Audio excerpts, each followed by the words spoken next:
Let's get ready, DJ. God damn it, Vic.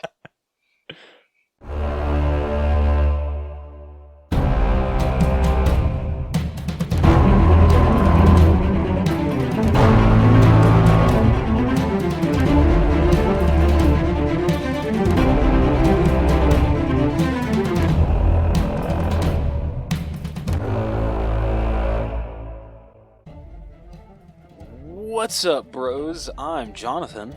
Nah, I'm Caleb. And we are a couple of bros on a mission to give you guys the most detailed movie reviews out there with as little bias as possible. Welcome to the All Bros. This week on the podcast, we actually have a special guest. Vic. What's up, guys? God damn it. What's up? So, yeah, we're joined by Vic from Crash and Taz Movie Cellar. Once again, you know, the unannounced fourth host, even though he just keeps moving down the list. I was grandfathered in. I was grandfathered into that third host package. Well, you know, technically, even counting the original episodes that you were on, DJ has been on more episodes than you. Damn! See, here's the thing, though, is when you want to look at things in terms of quantity versus quality, I would say that, I would say that, our context, all of the context from our shows alone are still, DJ, are you going to take material. this? Take it.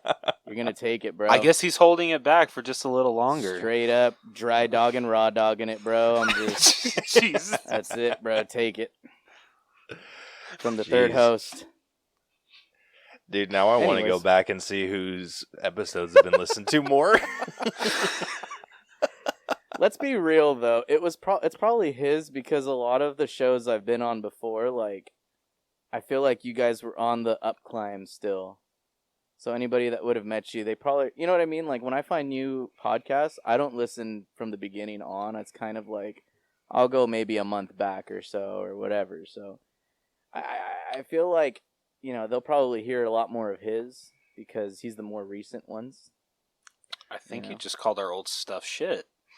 No. I'm just kidding. That's not what I'm saying at all. Well, that's that's something totally about kidding, our show. Like, if it was like a conversation format, I think that would be one thing. But ours is like movies, so people can go back and listen to whatever movie they want to listen to. I guess you're right. True. But I think once you realize, no, you're right. I guess. Maybe I don't give enough time to most podcasts. Like, when I'm listening, once I hear something like that, the reference is pretty dated, which is like, give or take 2 weeks, then I know, well, shit, I've gotta now, go back, or I don't know. There's no surprises at that point. But you're right, because those are conversational podcasts. I would say you're right. I think people could definitely go back and listen to the beginning ones. So I'll save you the time then. Ours probably have the most listens. Again, I'm just throwing that out. Yep. Wow. So DJ's really holding back. I'm impressed. I'm really I'm waiting for him to jump on, guys. Okay, DJ, I know you're looking to hear this episode, but I shit you not, it took me 45 minutes to even get my stuff working, and then not only that, I'm thinking DJ's gonna jump out as they're introducing their guest. It wouldn't be that original, because again, the shows I'm on, it's quality versus the quantity there, but so that surprise really got you. But I'm not gonna lie, I've been waiting for karma to bite me in the ass with that. Dude, I feel like we've just created a wall of just paranoia with you two. Dude, straight up. I'm always gonna think whenever I'm on your show that he's gonna just pop up. He's gonna pop up, and then not only that, I was listening to his most recent episode, and he jokes about saying that they went to go see Love and Thunder, and then his wife is like, "We haven't seen that," and I'm like, "Shit, is he joking?" And again, this, mind you, this is like an hour or 2 hours or so before I'm about to record with you guys. So I'm listening to this and I'm hearing it, and she's like, we haven't seen this. And I'm like, motherfucker, is this guy joking? Or is he like, is he trying to like plant these seeds of doubt or even fear that he's just going to pop up? Like, psych, I actually did watch it. I'm here on the All Bros. You know, here's co-host number 4. You know, that's what I'm thinking, bro. I'm thinking like surprise, co-host number 4 is here. And then, you know, it's like, oh, hey, what's up, number 4? You know, that's what I'm thinking is going to happen while you guys are about to introduce me and stuff. But yeah. What's up, the real number 3? I mean, I guess we're a few minutes into this episode already. So if he hasn't jumped out by now, then you know. Yeah, dude, I swear I want to get both of you to record like just a random intro so I can play it whenever you guys are on. Oh my god. I'm high enough right now that once we're done, I will probably do that for you, sir. Do not worry. Do not worry. And I want you to play mine every time that DJ is on with you guys. That's what I want. That is exactly what I want. Oh my god. That's gonna be great. And I'll specifically say, what's up, guys? Here's host number 4, DJ, joining you with the All Bros. On whatever platform you're listening on. You know. And then cue the classic Disney, you know, magic wand thing to make the freaking Disney Channel thing. Screen. Yeah, and there it is, and then boom, DJ's gonna be like, "Welp." Have you guys like seen the behind the scenes video of that they've released? Oh over my, the years? Dude, those are so awkward. So freaking, dude. Especially like that. Most of the time, they're not even freaking drawing the actual Mickey ears. They're just like, oh, just scribble in the freaking air. Yeah, dude, those are my favorite. Those are my favorite videos to watch when they like actually track where the wand is going. Yeah. Wow. Oh boy. Anyway, on this week's episode, we got one item to talk about with a 4K spotlight, and it's actually a movie we literally broke down a couple weeks ago. Like, holy shit, this was fast. We got was it a couple weeks ago? I feel like it's 5 weeks ago. That's still that's less than a month. That's a little over a month. That is true. I went to go see it like opening weekend. Yeah, you did. Yeah.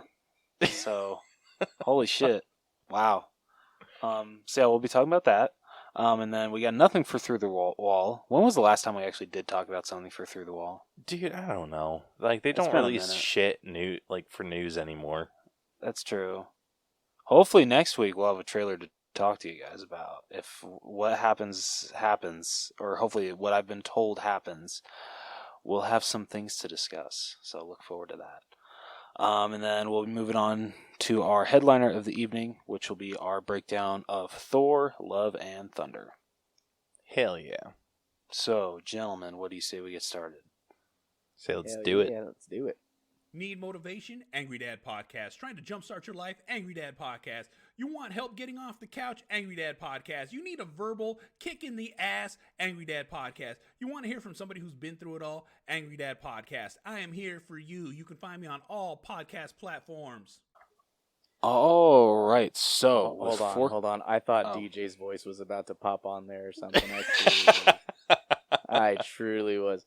There is a true paranoia that was created on that episode. I want you to know that. There truly was. There truly is, man. Oh god, I love it. Dude, I've been asking him and the rest of the Inner Circle network for freaking like promos and shit to play. Yeah. And no one's freaking sent me any. Dude. Awesome bullshit. I know. Freaking pisses me off. Man, get on it. I'm like, I have like 4 that I cycle through. I have Angry Dad Benz, who I just played. I have Bruckers, the Autopsy of a Horror Movie. The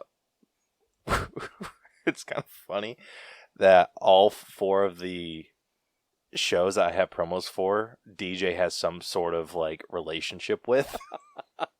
Because Angry Dad is part of the Inner Circle network the Inner Circle podcast network that DJ's a part of. Yeah. Then I have Brucker, Autopsy of a Horror Movie, who is DJ's unofficial, or basically his rival, for the shit that he was talking on Scott Pilgrim. Then I have you, and then I have the Mixed Media Forest podcast, which I think DJ and that guy are buddies. I love it. So, like, this show is just basically like a side piece of Untrained Eye. You guys get around, or they pass you around, I guess.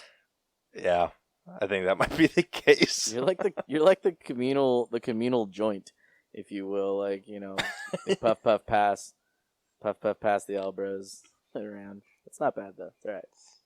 Yeah, it's not a bad deal. Oh, you too, I swear.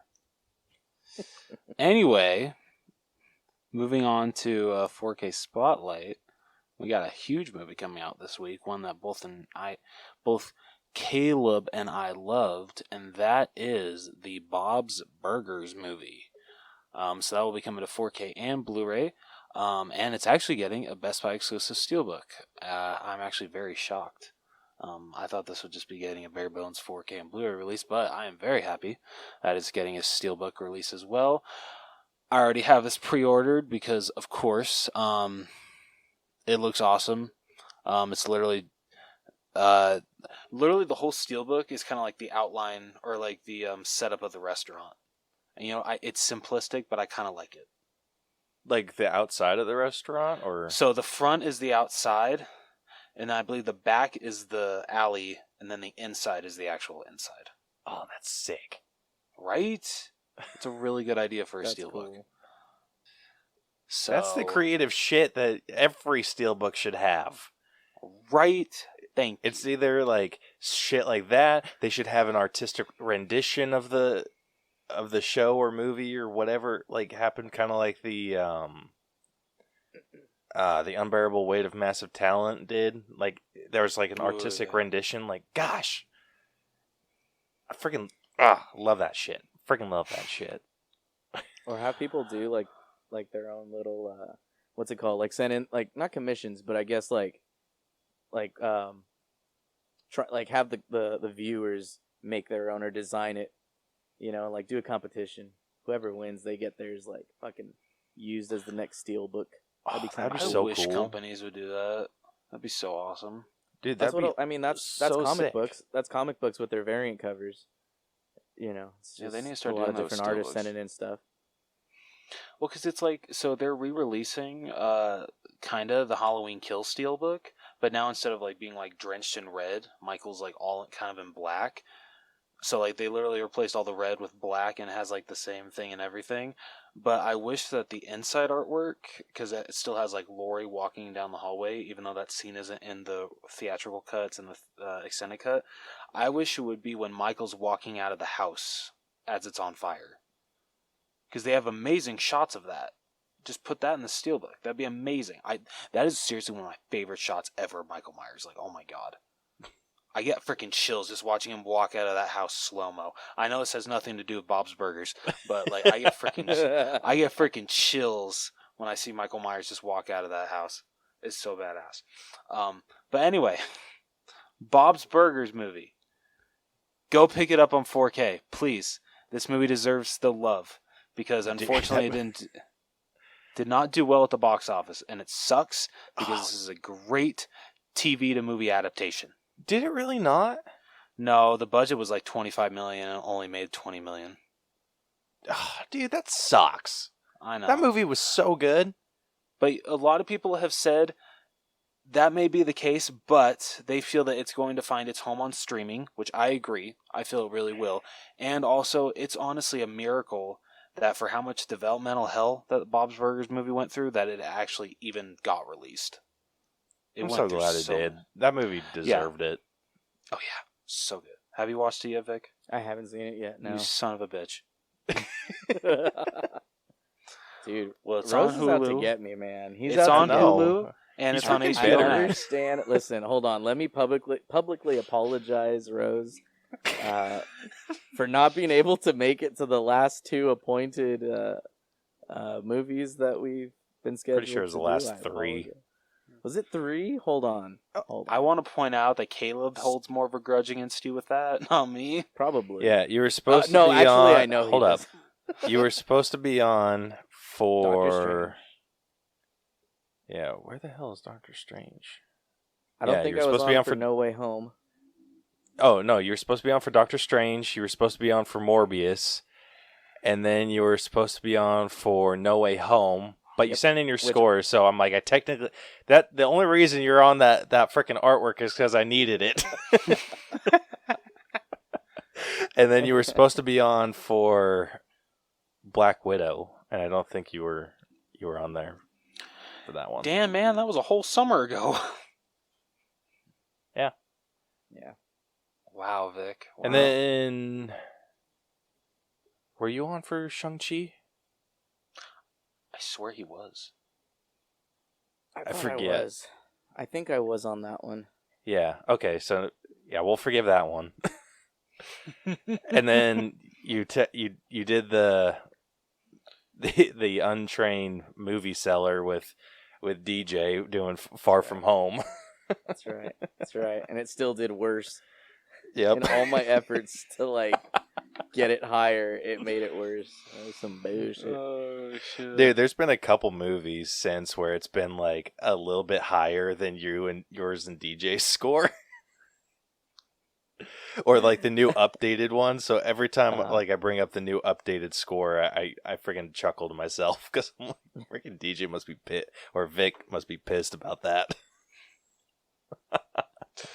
Oh, shit. But yeah, so there's been a few. It's been a few. So I publicly apologize, Rose. I am sorry. Life was a bitch. Yeah. So, well, just know we're yeah. putting you on the schedule for all future MCU movies. All right. Penciled in. You are penciled into all future MCU movie recordings from now on with me. I mean, that should have been the case. I kind of was supposed to be, but, you know, like I said, life, man, life. Yeah. So, Fair enough. We get it. Yeah. So next we're one, here for Thor. what's the next one? Is the next one Black Panther? Yes. Yes, Yeah, that November. Hell yeah. So, All right. See you there, DJ. Oh, shit. All right, so yeah, Vic, it's on Hulu and HBO Max, so you better go watch it. All right, man. I'll do whatever it takes to make it up to you, Rose. Dude. Okay, that you know what? That's all it's gonna take is just watch the Bob's Burgers movie. Dude, well, wait a minute. Let me ask you one question then. Hold on. How many episodes are you in on Avatar: The Last Airbender? All right, moving on. I haven't picked up. Oh my god, it's all Anymore. right. I'm Go sorry. ahead. Okay, I take back. You don't have to watch the Bob's Burgers movie. I would say it's all right, but I know Caleb's gonna say it's not all right because I know No, it's oh, not. Yeah, It's not. wholeheartedly. I know. And we've gone into very long tangents on this. I keep interrupting you, but which Yeah, it hasn't been that long. Well, before I get yelled at anymore, I'm kidding. What do you say we move into our headliner? I almost said breakdown. Headliner of the evening. Let's do it. I say, taste my hammer.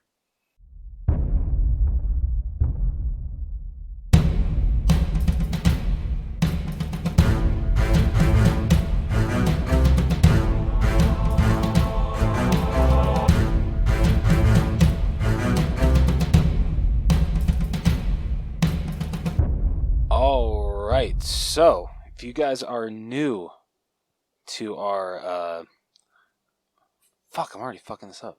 To our breakdown system. God damn it. If you are new to our podcast and don't know how our breakdown system works, Caleb, would you like to let everyone know how we do things on this podcast? Yes, I would. So, we have split movies into 8 different categories that we individually score to come to a final All Bros and Crash and Taz movie Cellar letter grade. The 8 categories that we score are story, writing, acting, character development, effects, music, costumes, and then we give it our own personal score at the very end. All of those numbers get magically added up and spits out a letter grade for us to look at to compare to other movies. I wish people could see what Vic's doing with his hands. Are you doing some sign language shit? No, I can't sign worth of shit. I was going to say, like, dude, that's impressive. Because I don't know jack shit of sign language. I know bacon and cookie. That's it.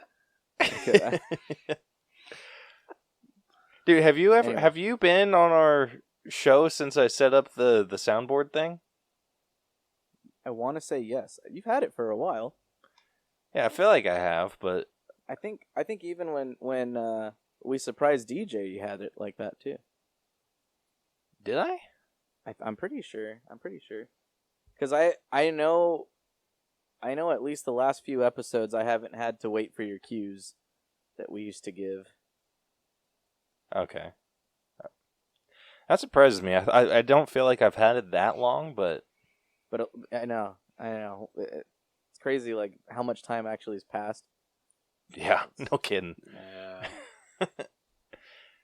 Yeah. Cool. Anyway,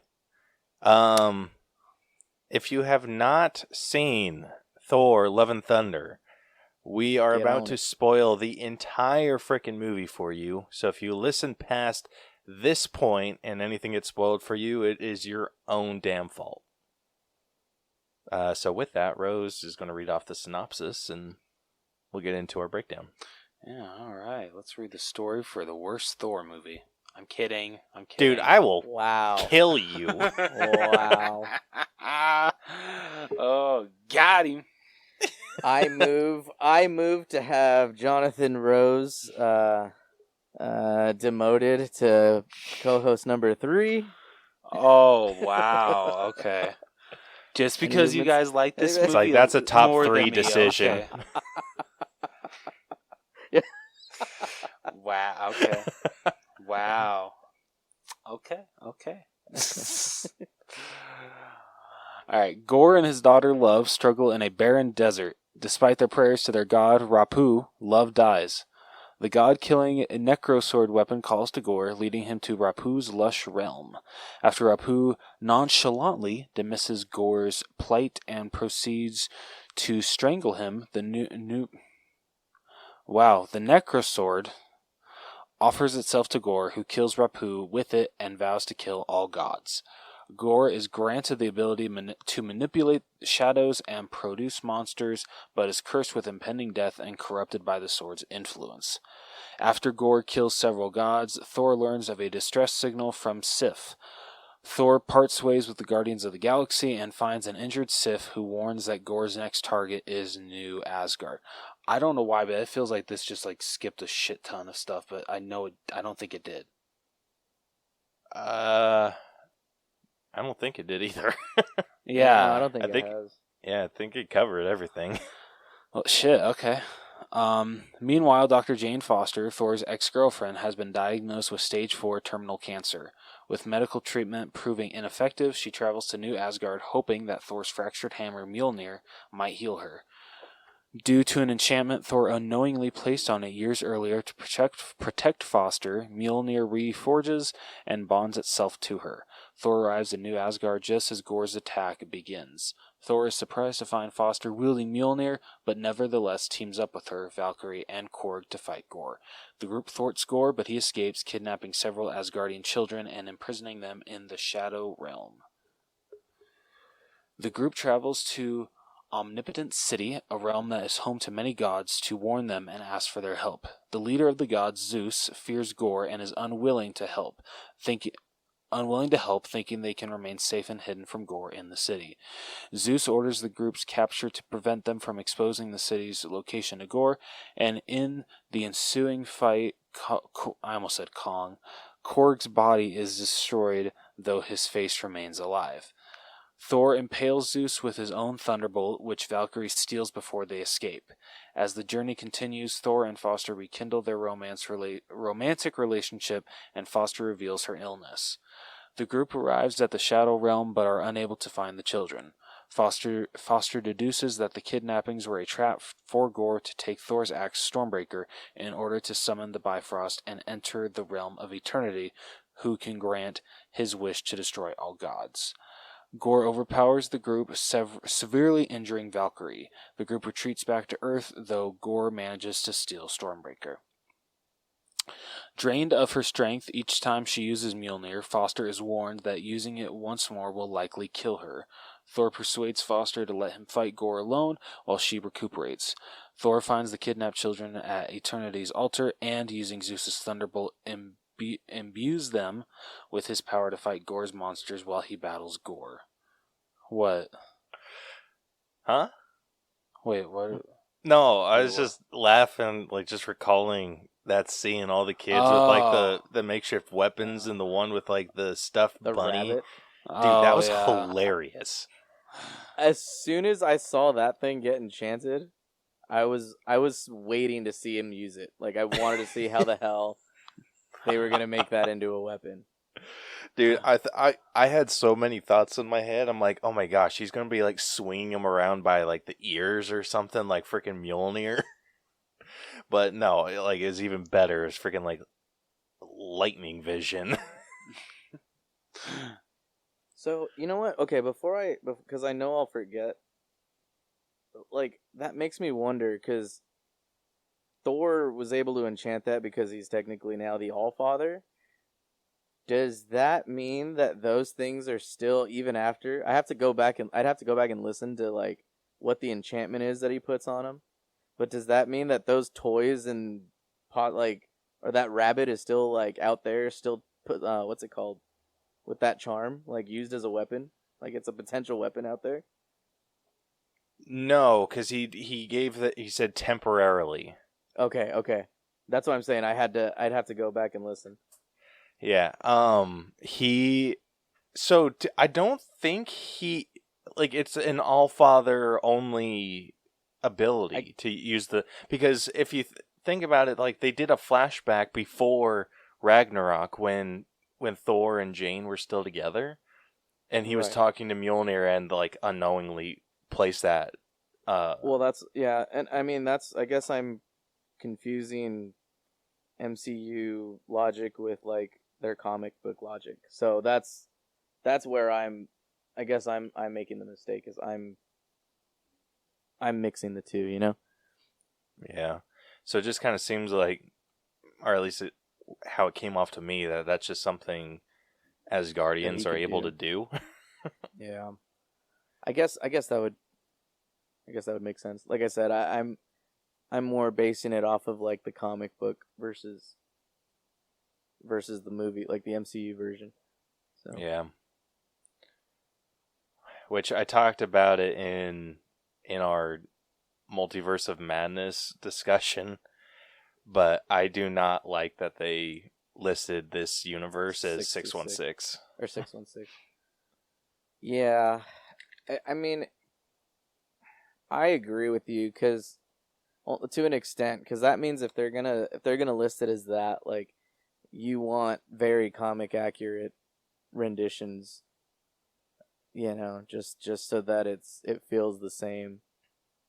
I know we were talking about like Ms. Marvel a little while ago and stuff, like how they, you know, they have those differences from the, you know, from the comic book, but you know, I'm sure theatrically and even visually they have their reasons, but you know, I agree, if they're gonna be like listed as that universe, you kind of want that comic book accuracy. Yeah. I know this is completely off topic, but have you seen those things or like interviews or whatever where people have talked about the actress for Ms. Marvel like getting in verbal arguments with Kevin Feige? No. Like so she went to go like during their post-production stuff, or is like some like filming that they had to do. It was after after Multiverse of Madness came out. And so she went to go see the movie and then like brought it up to him and was just like, "Hey, the MCU can't be Earth 616," and like listed all the reasons why. And then they were like having like a big back and forth with each other. I'm like, I freaking love that. Right? And then he was giving her a hard time for watching WandaVision on her phone, and like it seems like such a fun relation. I mean, hopefully he's not like actually pissed off about it, but it seems like they give each other a hard time, and it's just kind of fun. Yeah. That's awesome. But anyway, getting back into Love and Thunder, did you finish your thing? He did not. Did you finish? You can continue on with it. I'm done laughing about the Asgardian children. After I was so rudely interrupted. I'm just kidding. It's Caleb. Shit, I forgot where I was. God damn it, Caleb.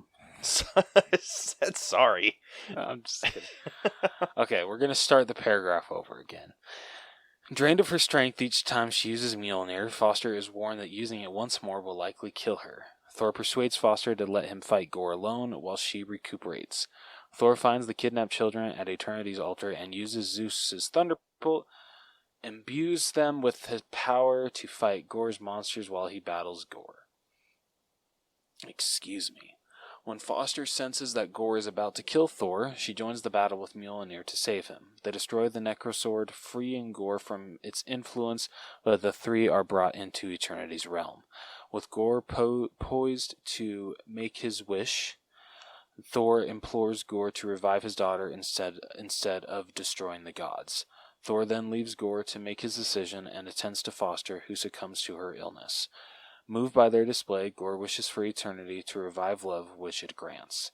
As Gore dies from the curse, he requests Thor to care for love. Korg's body is restored, and he starts a family, while Foster sacrifices honor in New Asgard, where Valkyrie and Sif begin training the children. Thor adopts Love, who joins him in his heroics, with the former wielding Mjolnir and the latter wielding Stormbreaker. In a mid-credit scene, a recuperating Zeus sends his son Hercules to kill Thor.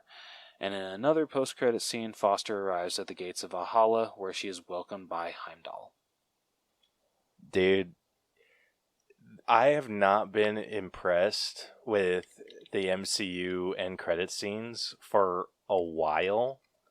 Because these actually are going somewhere? Yeah, well... They're not just there? Like, the end credit scene for... With No Way Home being like just a trailer for Multiverse of Madness really kind of pissed me off. And then the one with Multiverse of Madness ending with that one pizza dude punching it, like stopping to punch his face.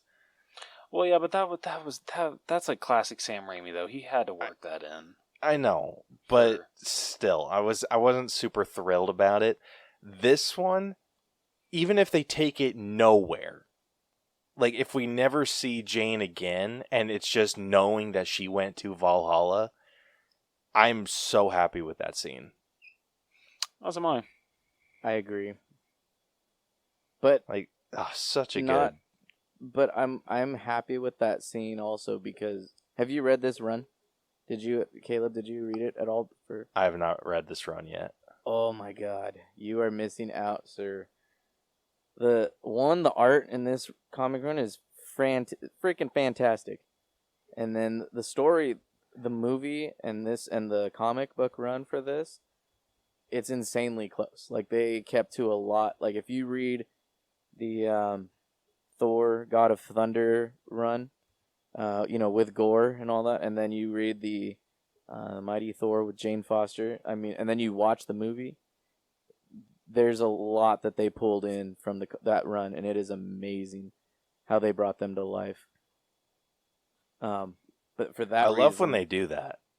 Oh yeah, no, I'm telling you, read at least those two runs, and like if you can think back on the movie, you're gonna see a lot of similarities from the book, like bringing panels to life galore with these things. I'm not even exaggerating. It's really awesome.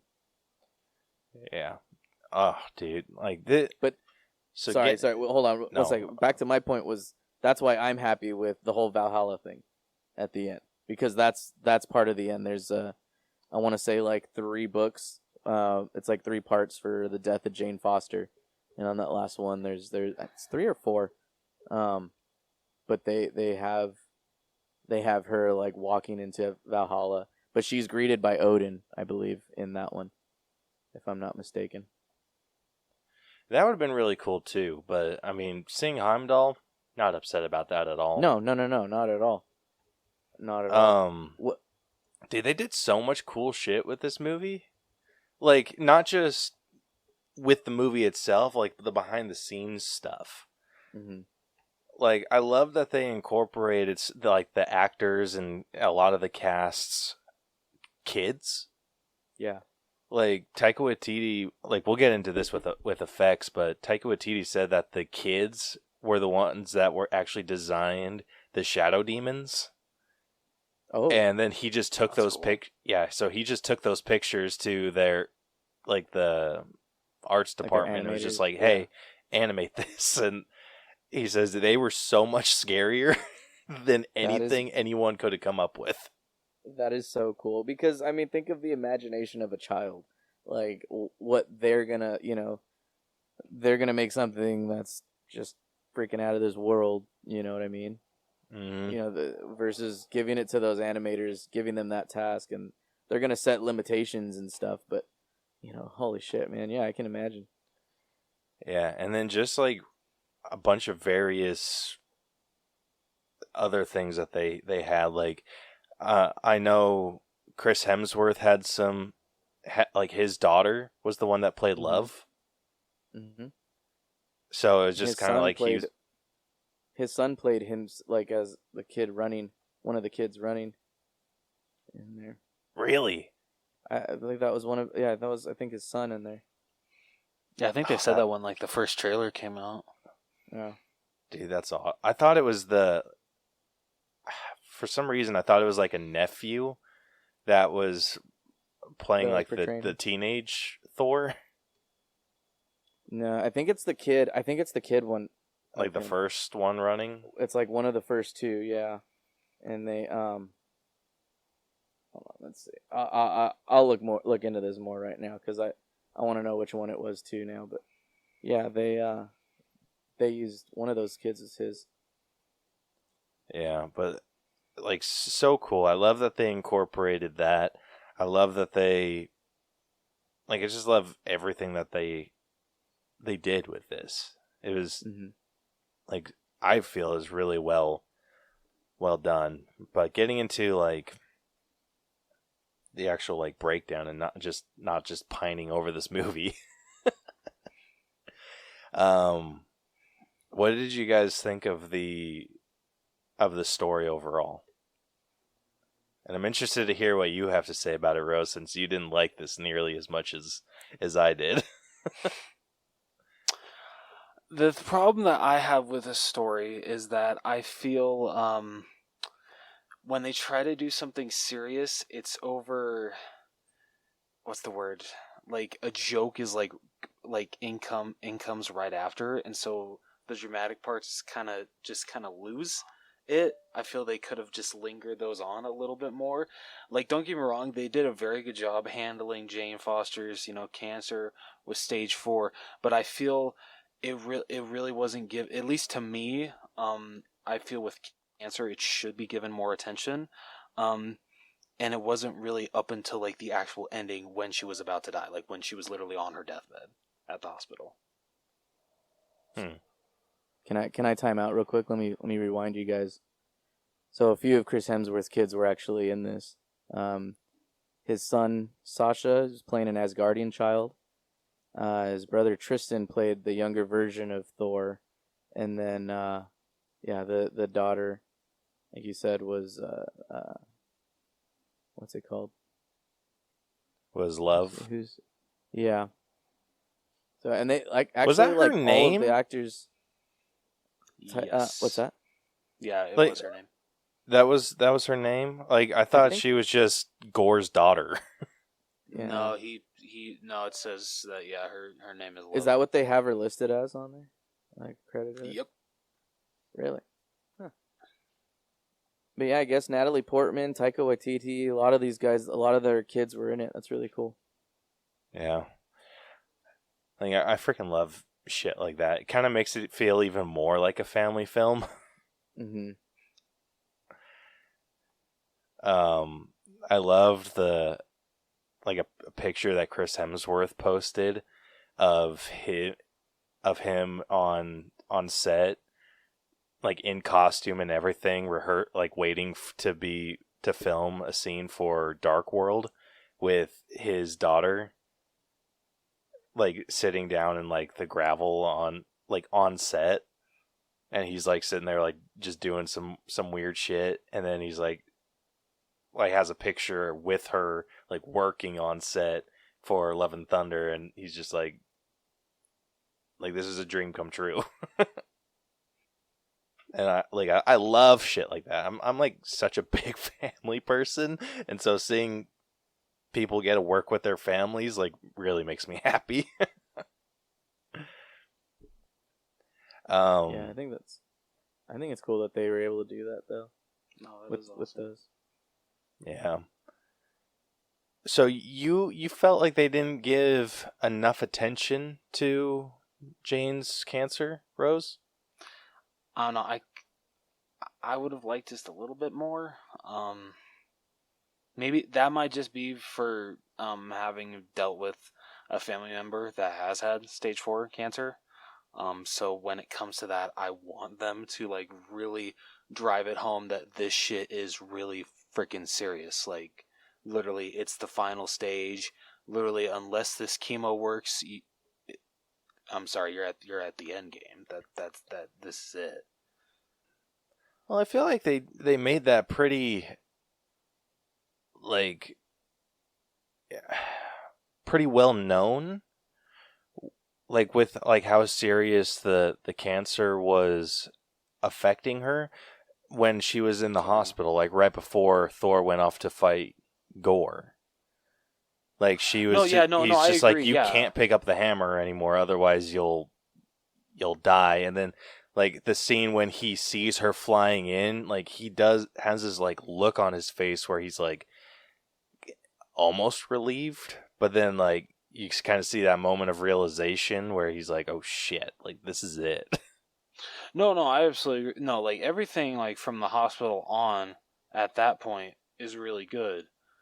Oh, it's just like it's before yeah, I and I get it. They had more story to tell, and this might just be me nitpicking. Like honestly, I felt this movie just needed to be so much longer.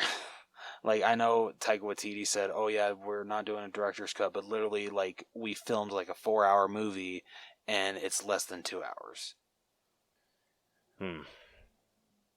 Yeah, I think part of the issue too with them not getting it too deep into Jane's cancer is she was kind of like she was the one kind of pushing it off, like not really wanting to tell anyone, and then it was like That's once fair. she told Thor, it became a bigger part.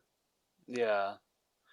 In your guys' opinion, because I'm starting to feel this way, do you think that they are making Thor way too goofy in the MCU?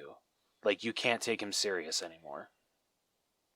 That is an excellent question. Because after watching this movie, don't get me wrong, I laughed my ass off. I enjoyed the comedy. I still enjoy Thor's comedic parts. But a part of me misses what we got from him in the first Thor, for how dramatic he was, for how serious he was. He was still funny, but he still had those dramatic moments. And I don't think we got really... I think we got some of those at the end, which, I really... Like, honestly, the ending with, like, him, Gore, and Jane, I love that scene. That is some great film. Oh, my God. I'm, like, butchering this so bad. That is a, oh my, jeez, freaking Louise. That's just a great scene in general. There we go. That's what we're going to go with. But other parts in this movie with Thor, he felt too, I don't want to say stupid, because Thor's not stupid, but it literally felt like he's, to me, from where we've reached now with Thor 4, he's almost like nothing like we originally had him in the first two movies, which I get, like Taika Waititi tried to bring new life to the character, but I still want Thor to be at least a little serious. Now you know exactly how I feel about the Hulk. Yeah, okay. I didn't think it was going to be Thor, but yeah, it's freaking Thor.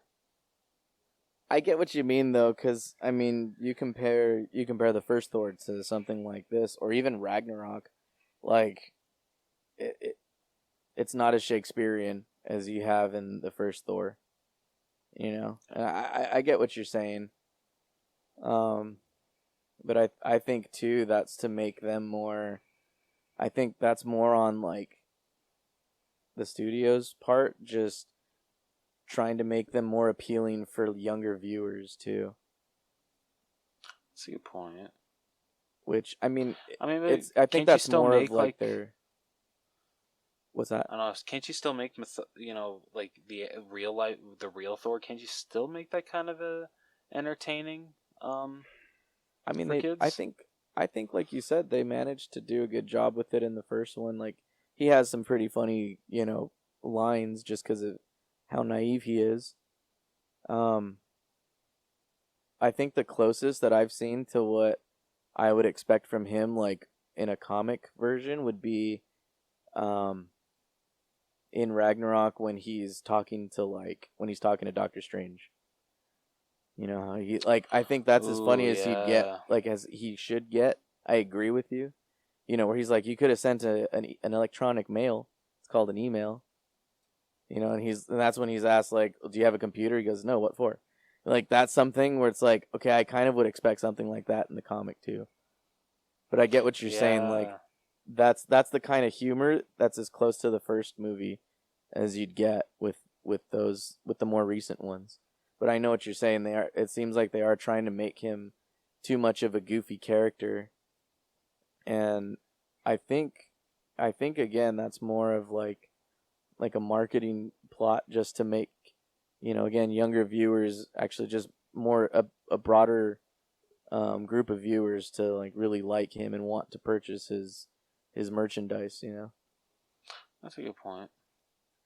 I think with Thor from the first one, like, yes, like with Thor in there, he was like a perfect, I think he could have been a little bit more funny in the first one, but it was very like Shakespearean, like you said, Vic, a little like slightly Shakespearean, had a little bit of humor. And I think where the movies after went wrong with the Dark World, I think they went too far to the Shakespearean side. And then with Thor Ragnarok, they pushed him to a point. Like, I think Thor Ragnarok pushed Thor to a point where he became more interesting. Yeah. And then That's fair. This movie just pushed him a little bit too far on that same direction. Comedic end, yeah. Yeah, because, like, the Thor that we have in the first Thor versus this Thor, I do not see the first, or like the Love and Thunder Thor, winning over Jane like he did in the first one. Because he was like, with that Shakespearean speech and talking about like the 9 realms and like basically seducing her with his words. Like, there's no way in hell that Love and Thunder Thor could do that. Like, I still want the Thor that is able to inspire armies and inspire like this group of ragtag people to come and like join him on this quest that they know is doomed for failure, versus like he wasn't able to convince anyone to do anything when he was at the God realm. And it's because he stumbles over his words and he's super awkward, and it's just like the Thor in the first one seduced Jane with his words, and just because he's freaking hot. I was gonna say his knowledge, but okay. Yeah, and then sure. And then in Love and Thunder, he did it with like awkwardness. And it's just, like I said, I think they just pushed him way too far to the right. I think using the Ragnarok to kind of launch him forward, or like launch him like the different direction than that they were going with Dark World.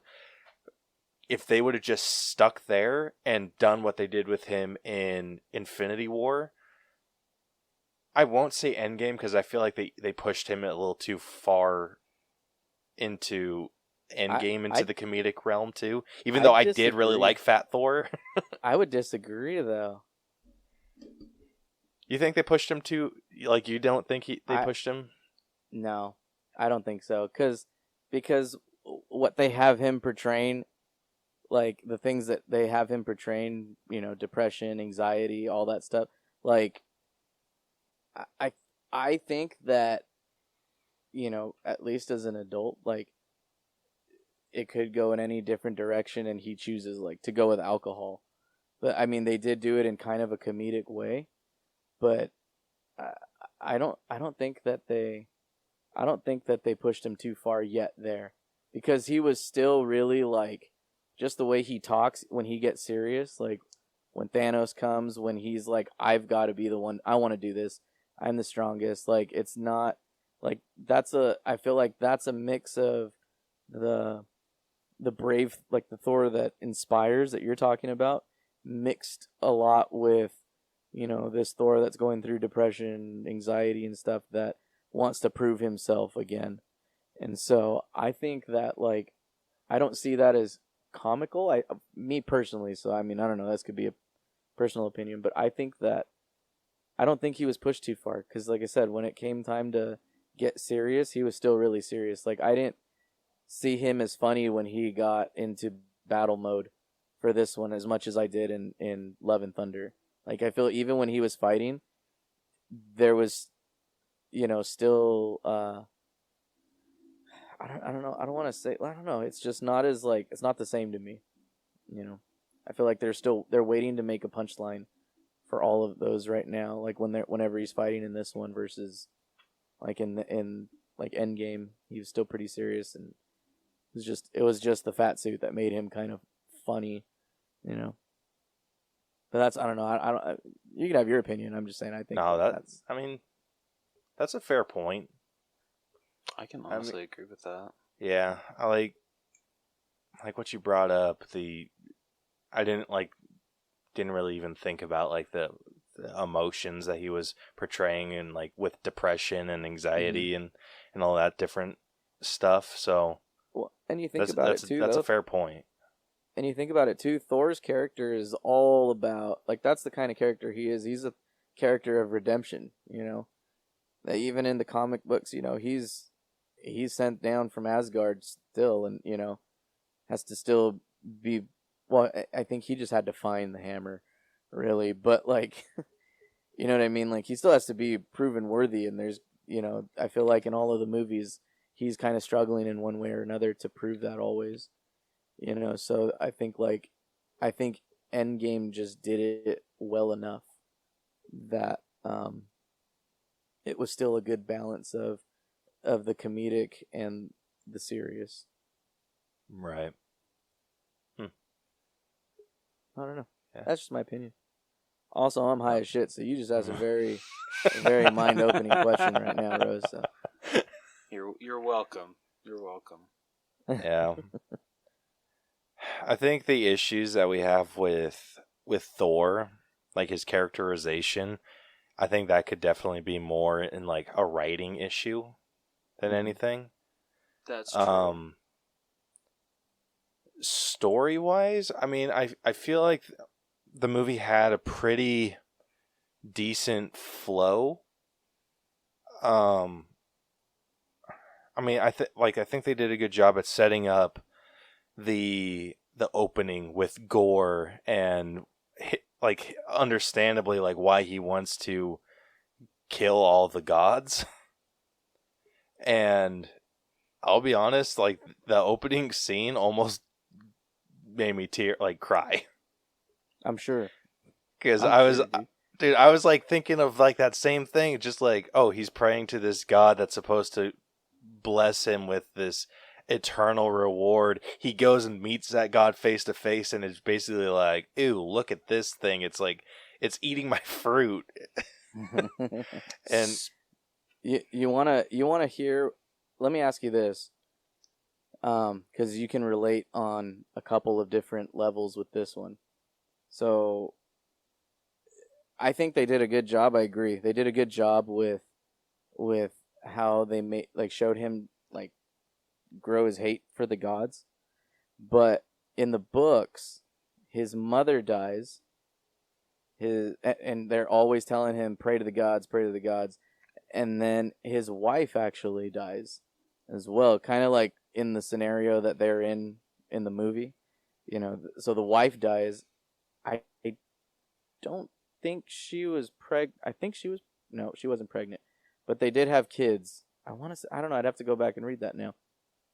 I think they show his wife pregnant at some point, but same thing. And then he loses, I think, his kids too, but he like insane, like the level of heavy in the comic for that. I think they matched it up pretty good, but I think like if they would have shown him in those other stages, it would have really like, I don't know if that would have been like an overkill or if that would have just added on to it.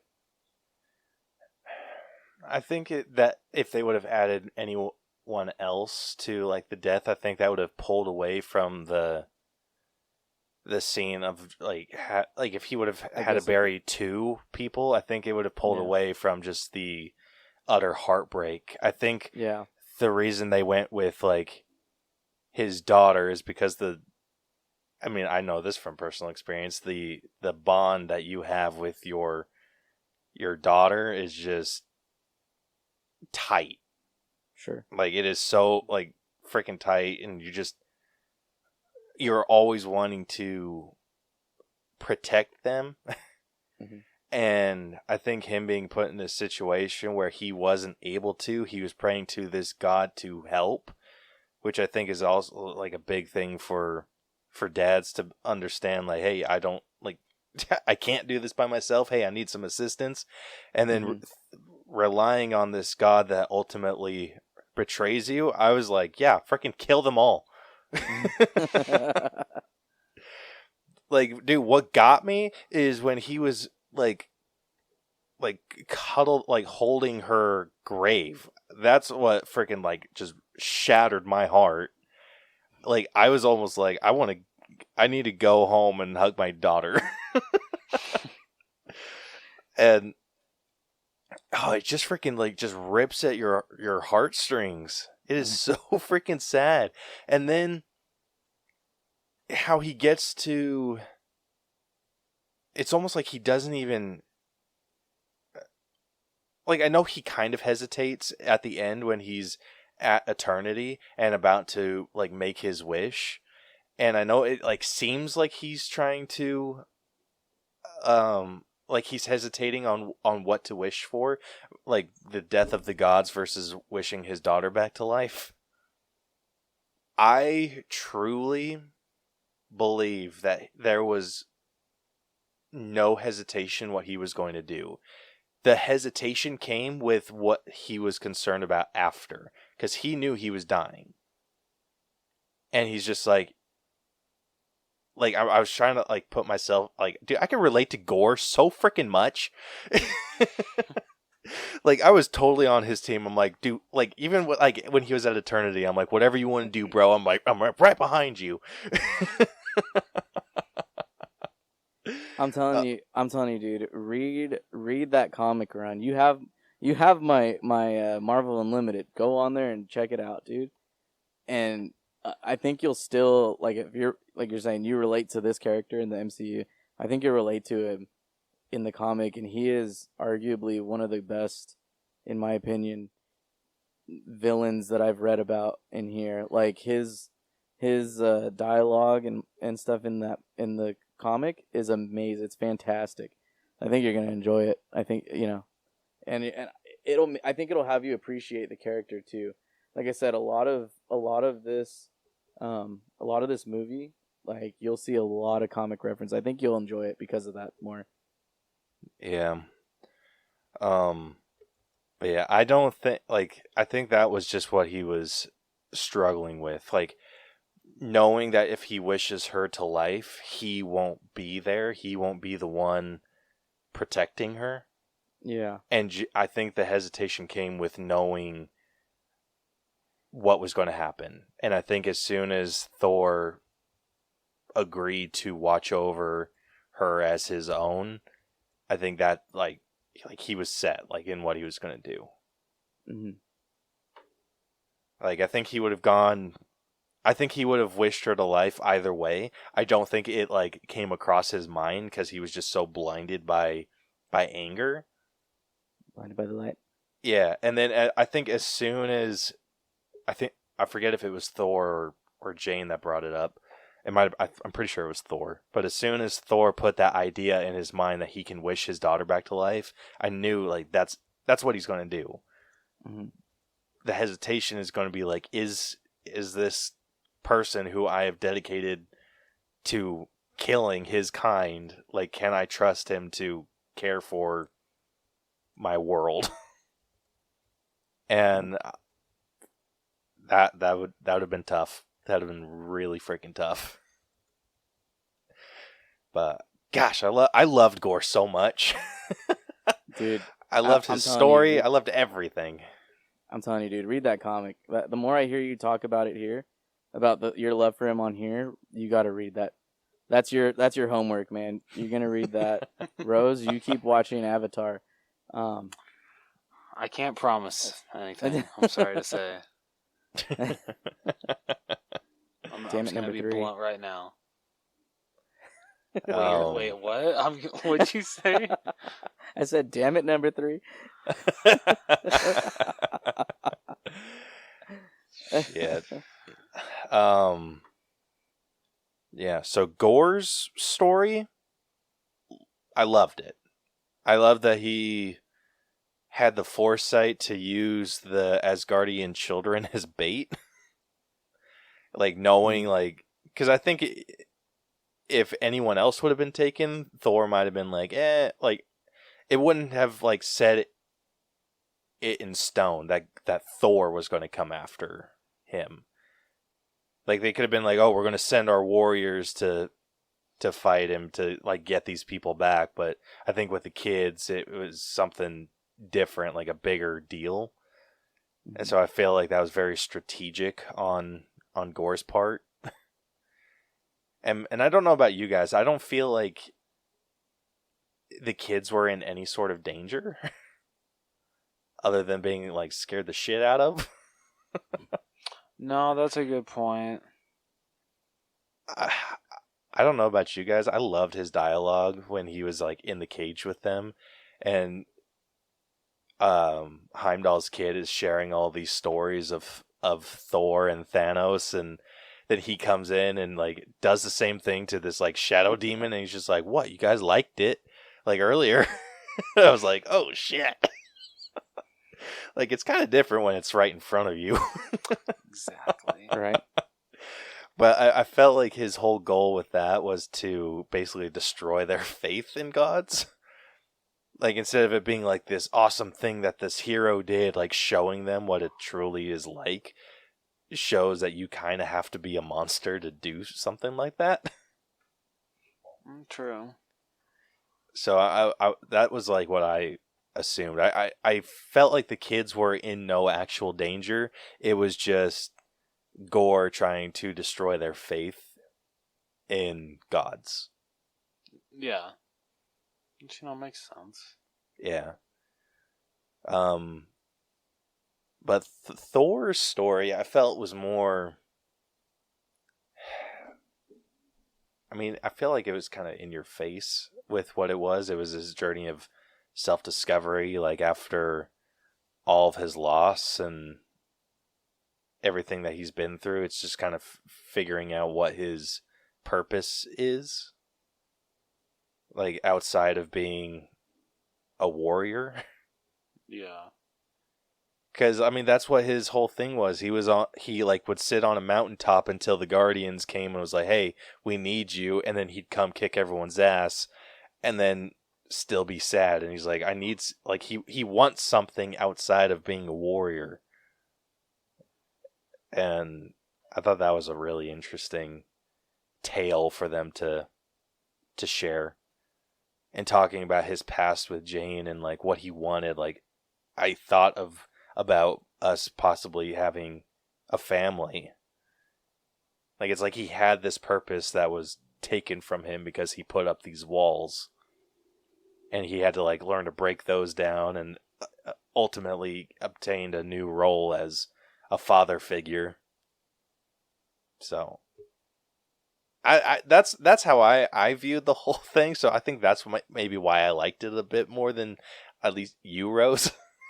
Well, I mean, you have a lot more to what's it called? Like connect with on that level. You know what I mean? Like there's a, you know, like for me and Rose, I mean, for us it's a storyline. You know, for you there's another connection there because I mean, you're a dad. You know, you're a dad. I mean, kind of like you said, for him, what more is there than just being a warrior, an on-call warrior? You know, then the next thing is, well, a dad. You know, and he's teaching her, he's protecting her. You know, and so it's fighting side by side with her, all that stuff. Like, you know, so I think that's why too. Like it would definitely connect with you a lot more. You know. Yeah. But everything, like, there was a lot that they did that I really liked. I think they kind of hung around the gods a little too much, and some of the gods were like really irritated me. Like the little The bow. the dumpling. Go ahead and the say dumpling it. god. The bow. Yeah. Yeah, the bow. Bow. Dude, That's what he was freaking- called. He called them the bow god. I didn't like Zeus until the end credits Or scene. his name was Bow. Dude, Zeus was freaking annoying. Yeah. Yeah. Up until like the end credits scene with him being like, okay, well then you know what? We're gonna raise hell down on Earth. I'm like, okay, this sounds cool for Thor 5. Okay, I'm starting to like your character. I want to see where you go with this. Yeah, up until then, like, yeah, Zeus, I'm just like, oh my god, shut the fuck up, please. It was bad. I never thought I'd say that about Russell Crowe. Dude, his accent was horrible. Yeah. Like, Do you it think? was- No, I mean, do you think though that okay, Caleb, you've I'm sure read a lot of Hulk comics, right? Oh yeah. So I mean, like, if you ask me, Hercules is kind of he's kind of like a goofy character in the comics. Hmm? I feel like they would kind of rub off some of that onto Zeus because he's not going to be a huge like a huge character maybe in future films, but I think that Hercules will, and they probably want to make him more of like that serious role that we're talking about for, you know, for Thor. I feel like they would make him more serious, and so that's why they probably make Zeus seem kind of goofy, because I feel like what he would kind of be like. You know what I mean? Like, I got real comic book Hercules vibes when I was watching that. Yeah. I feel this more goes into effects, but I just want your guys' real quick opinion. When they showed Hercules, I mean, I don't know if this is how the guy actually really looks, but did his like pecs and like everything in that area kind of look CGI, kind of like fake? I think they supersized him. That okay. Probably. I figured they did something. Yeah, like something seemed off about it. I couldn't quite put my finger on it, Okay. but something was I'm not the definitely only one off. Okay, all right. Yeah. Making sure I'm not losing my mind. Yeah, but before we jump ahead there, Way ahead. There. where's everyone at with story? Because I feel like I talked it up, even though I'm not like, my critic brain is telling me it's lower than where I personally want it to be. So, where are you guys sitting? Let's let Rose go first. I want to hear Rose's. Shit. I was hoping you guys wouldn't make me go I've been first. so curious to hear this. Yeah, I know, right? So, I'm sorry to say, I'm in the high 70s. I'm going to go 76. I mean, that's not horrible. Okay. No. I mean, it's in the C plus range ish, kind of. Okay. Maybe like a super strong C. What about you, Vic? For the story, I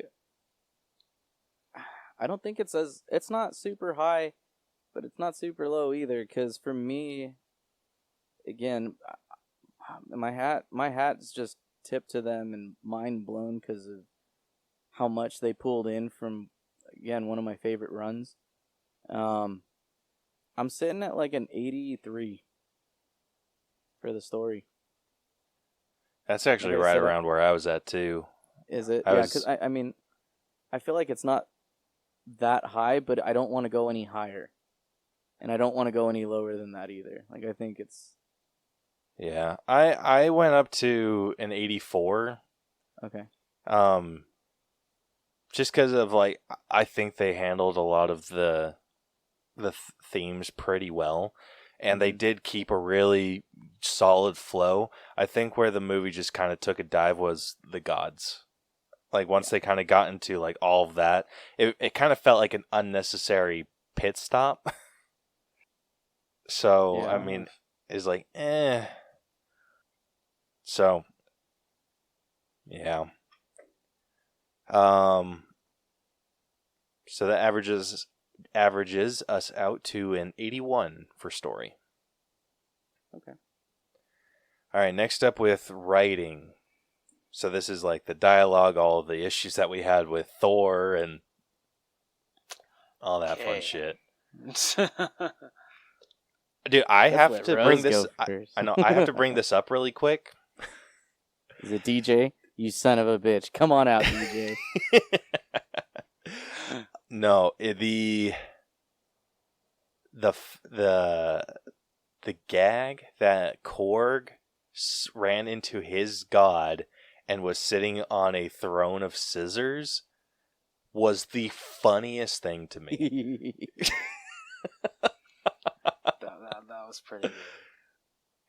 Oh, freaking love that. And I I think it was also kind of really funny how Taika Waititi voiced the Korg's god. Mm-hmm. That's just awesome. Yeah, and how Korg had a relationship with another Cronin called Doug. Blake, or wasn't it like Blake or Blaine? It was Blaine. Was it Blaine? I thought it was I think Doug. It was like Blaine. Yeah, I thought. No, I'm pretty sure too. it was Blaine. I'm pretty sure it was like Blaine. It was something like super funny, and I thought it was funny because he had that handlebar mustache. For some reason, it's not saying the name. Yeah. But yeah, just had to bring that up. Thought it was really, really funny. Dude, as much as I love Korg, Oh, what did you think it was? Doug. And I thought it was Blaine. Well, we'll meet in the middle. It was Dwayne. That's funny. That's hilarious. Yeah.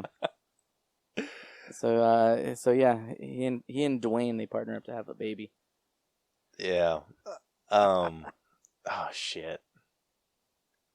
What was I saying? Sorry. I know you distracted me. Hashtag worth it. We needed to find out his name. Oh, I don't remember. I wish that the movie would have been ballsy enough to actually kill off Korg. Ooh. Dude, straight up. When he like crumbled I was rocked. I don't know, man. Pun intended. I agree. I was too, like that. Oh, no, I agree that I audibly gasped when that happened, and then if you think about it, I think because again, like knowing where Jane was at with her whole thing, I feel like you already know that Thor has lost his dad, his mom, his brother. He had to kill his sister. Heimdall's dead right in front of him. Actually, him and Loki. Like, I think it would suck if in his fourth movie, they would kill off his new best friend and Jane. Like, that would just be so much loss for this man in one freaking movie after having lost people in like all the other ones. Especially because the last film he was in, he has to go back to the day his mom dies. Like, just reliving that day and not getting a chance to fix it or anything. You know what I mean? Dude, But Thor? What if? Oh, sorry. No, go ahead. No, you're. But what if, to top off not only Korg dying and Jade dying, but considering she got stabbed, Valkyrie died too? Dude, I was that's afraid true. she And was going to Sif. die. And Sif, I did dude. too. I thought Oh Sif my was going to die gosh. in his hands. I thought Sif was going to die in his arms right there. Everyone Thor loves just dies in this movie. And not only that, Sif is like one of his last original like friends from That's like true. of people that are alive. Because the Heroes 3, they all got killed by Hela, Mm-hmm. and Sif was the only one that was still alive. So it's like, dude, like if I was like, oh shit, she's gonna die right there in his arms, and that's his last like connection to his old life. Dude, that would have been so ballsy. But, like, if you think about it, Thor has lost someone in every single movie. And yet, yes, I know you can make the argument that Loki technically didn't die in the first one, but he thought he did, and so I'm like, that counts. And the second one too. Yeah, and the second one. But he also, like, killed off his mom. True. And then the third one, he lost killed off his mom. Yeah, and so He killed off his mom. Well, yeah, so his mom died. Every single movie Thor's been in, someone dies. In freaking Thor, it was Loki. I know he technically didn't, but whatever. But no, you're right. In the Avengers movie, Phil Coulson. In Dark World, it was his mom.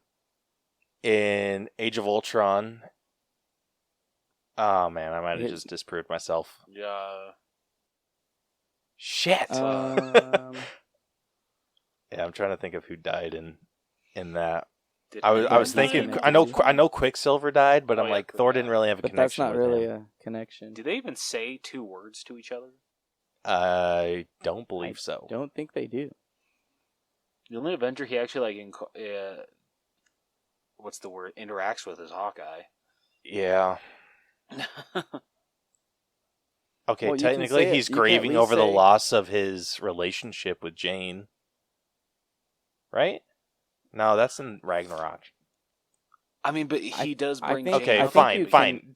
I think what you can say. I think what you can say is in every one of his movies, like his individual movies, he's technically or he's lost somebody. Yeah. Like you're right. In the first one, technically Loki didn't die, but you're under the impression he does. Yeah. Second And one, you so lose his mom. like in so I mean it's just like not counting Age of Ultron. Like Age of Ultron's kind of the exception, but after that it's Infinity War. He loses Loki and Heimdall. yeah. Then Thor Ragnarok, he loses his dad and his sister and his eye. and his eye. Like You he's wanna just count- I know surrounded he by does, I guess. loss. Yeah. And yeah, like I know that they killed off Jane, but I think it would have been super ballsy for them to take Korg too. Yeah. So I think that's just that would be a huge like just lost right there though, man. Yeah, well, I think... So wait, did he... So Zeus, quote-unquote, killed Korg, and then Thor grabbed the... Then was it Thor grabbed the lightning bolt and killed Zeus? Yeah. Okay. Okay, then it kind of justifies the fake off kill then. But yeah, you're saying as yeah, like to give him a reason to freaking kill Zeus. Yeah. Yeah, I think that was the motivation to kill Zeus, and then it was just like Korg's like, "Oh, I'm okay." Yeah. Yeah. So I'll forgive that one, and I'll forgive the other ones too. So I'm fine with all those. Only other writing issues that I had were once again the gods in this. Zeus freaking sucked. Like when he came down to the platform, the way that he could you have made him more of a joke? He freaking picks up his skirt to walk down the stairs. Like, yeah, come on. Yeah. Like that was so stupid. I think especially when you have like the only other god that you have reference to is Odin, and how like just proper and like regal he is, you know, and then you get that and it's like it's a night and day difference, you know. Yeah. And Zeus is supposed to be the oldest and like the strongest god out there, but yet you have someone who's like Odin, who's still so like poetic and profound and everything. You know what I mean? Like it does kind of suck, but I don't know. I agree. Yeah. The gods, it was kind of made into a joke. Like it almost made me feel like Odin would look at Zeus like a joke. Right. But he's like super like well respected within like the god community. Mm-hmm. So it's like it's so freaking tough. Like dude, I can't wait for this to come out on Disney Plus so I can like go through and look through all the gods that they tried introducing. I thought it would have been really cool for them to show like Khonshu from Moon Knight. That would have been cool. Or just like or some of any the of other the- Egyptian gods. I'm sure. I bet you if you look around, like they're probably somewhere in the background. They probably snuck something in. Yeah, that's why I can't wait to see it. Yeah, my other, I think the only other issue, which we've already kind of discussed a little bit, was Thor as a comedic character. It's just a little over the top, and it just was really hard for me to believe that he was the man that like inspired armies. Yeah. Or just, it's just such a departure from the first Thor. Absolutely. And it's just borderline distracting. Like, it was kind of the issue I had with Buzz Lightyear in Toy Story 4. They kind of played him as a dummy. Like, he was just, like, he was so capable in the first 3 movies. Like, obviously, the first one he had his issues where he's, like, coming to terms with being a toy, and then like the second one he's super capable, third one he's really capable, and then the fourth one he's a freaking dummy that has to rely on his inner voice. And so it's just kind of like this. It was exactly like this. Because I absolutely agree. Because the first 3 Toy Story 3 movies are an amazing incline to Buzz not only realizing that he is a toy, but really starting to become smarter and smarter and smarter. But yeah, and then the fourth one is just a boop. Let's go back to square one. Yeah, like I almost feel like he should have become what Woody was in the first one, to like a certain extent. But it's just like in the first one, like great introduction. The second one just kind of like flatlined him a little bit, and then Ragnarok freaking shot his character up like tenfold, and was just all like great. Like we have someone that's like interesting to watch now, and here it's just like they took that and just ran with it, and it's like, okay, you took it too far. Yeah. Also, Jane's writing kind of irritated me too. Really? Yeah, like the way that she was like always trying to make hammer puns. See, I don't know. I kind of liked that just because it kind of made sense for her. I mean, like, especially when she's like, oh, it's my first bad guy. Just, I don't know. I loved those parts. Yeah. What'd you think of them, Vic? I think kind of the same with Thor. I think they tried to make her a little too funny in this movie. And one of the things I was telling my friends that, like, one of my friends asked me what I like. They were like, give me 1 out of 10, what would you rate it? Don't be biased. And I told them I think that, like, there were some parts where the humor was natural. It felt natural, but there was also parts where it felt really forced. And I feel like she had a good handful of those moments, in my opinion. It's fair.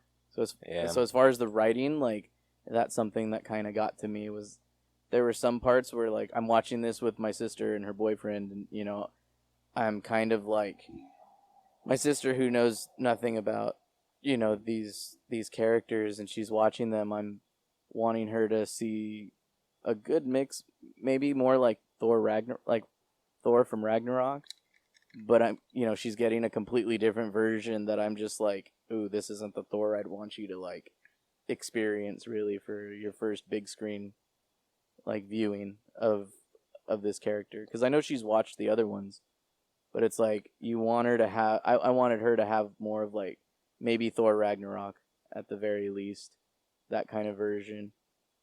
So that's why I think with the writing, I agree with you on that. It was a little too forced on the humor.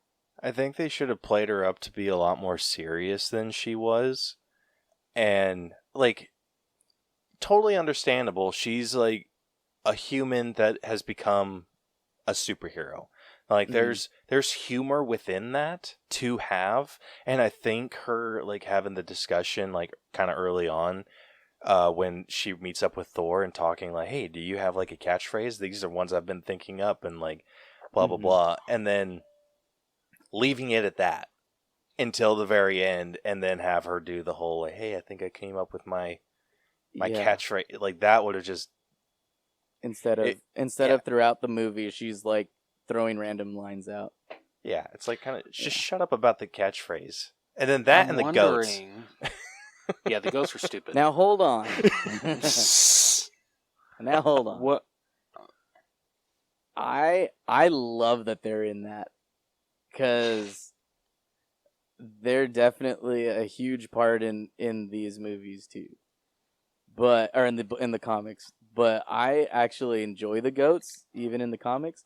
So when I saw them in the trailers alone, I was, like, so excited. And in fact, that's probably going to be my next big pop purchase, is Thor with with Tooth Grinder and Tooth Gnasher. Like, having them in the movie, great. Like, super cool. You want to do the screaming goat joke a couple times? Sure. Every time they're on screen, frickin' go jump in a creek. I think though that's where they dug their grave though for that joke. Like, it worked when they're with the Guardians, because it's like, okay, here's these new pets, they're yours, and it turns out they're giant and they're freaking loud, and they have to fit in this little spaceship that's already got so many people in it, and it's like, I think, like, it was funny there, but you're right. I think because they're like, well, we already made them, like, these annoying screaming goats, like, we've got to keep this kind of going. Like, You can't have a screaming goat and not have it screaming. You know? Dude. Otherwise, you have to keep making the "we can eat them" joke. Yeah. How I personally would have handled that, if they insisted on the screaming, I would have had the initial screaming when they're being pulled onto the ship and screaming with the Guardians. I would have dealt with that. I would have had that comment about eating them and then have like that like shocked look on the goat's face and Be the no end of it. screams again until they freaking crash into that shadow planet. Yeah, Fair enough. that would have. That made was it the pretty only funny. other scream that made me laugh. Like those Yeah. were the only two moments where I laughed, where it was like initially finding them and then when they crashed into the planet. Every other time that they did the screaming, I was annoyed. I just liked it that they screamed every time they landed, though. I think Well, that every makes time one they of landed us. would have been okay. Because there was only one other time. Like, that could be That's their fair. thing. Like, that could be their thing. Every time they show them going forward, it's like they're about to land and cue scream. Cue goat scream, you know? I probably could have dealt with that. I But- will say, I don't know, this is just how I feel with the whole like Jane thing and her doing so many quirks and that kind of stuff. The way that I kind of looked at it, I don't know if this is how Taika Waititi wrote it for Jane's character, but I just felt that she did so many with that because with someone who's dealing with, stage 4 cancer, of course they, like they want to try to hide that. They want to distract from that. So she's kind of trying to do that to not only keep herself positive, but keep, the whole topic of cancer just out of everybody's mind. It's an interesting thought. All right, so where does that put you with the writing? Me or Vic? Both of you. Vic, do you want to go first? I'll go first. Why not? I think for me with the writing, again, I mean, it's hard to not do this with all the comparing between, the two forms of media that this story kind of comes from. But I think with what just trying to focus on the movie alone, a lot of the things we mentioned, like issues that we had, it honestly only drops me down. Like, I think the highest I'd go is about an 81 as far as writing. Okay. What about you, Rose? No, I agree with everything that you guys said with writing, especially with Thor's character, and I can understand where you guys are coming from with Jane. So I'm going to be just a point below my story score, and I'm going to give it 75. All right. Well, interestingly enough, I'm actually a little bit closer to, well, I guess not. I'm still closer to Vic, but I didn't crack the 80s with the writing score. As much as I love this movie and all the things that they did with gore and whatnot, I am definitely able to recognize that they had some major writing issues, and it was just the over comedic adaptation. Yeah. If they would have dialed it back a little bit, I think it would have been a much better movie. So Absolutely yeah, agree. so I'm going to give it a 79, which will averages us out to a 78.3. All right, moving on over to acting. This is going to be an interesting one. Top 3 for everyone. I'll hit this one first because I think I have a very controversial take. Let's hear yours then, because I already have my top 3. All right. My number 3 is probably going to go to Valkyrie. I lied. My number 3 is going to Thor. Yeah. So I think he did well enough in his role to basically sell all the things that he needed to sell, but out of everyone, not my favorite. Like there's a couple people that he's actually maybe more closer to my number 4. But the person that was like I was switching back and forth for, because I was thinking about putting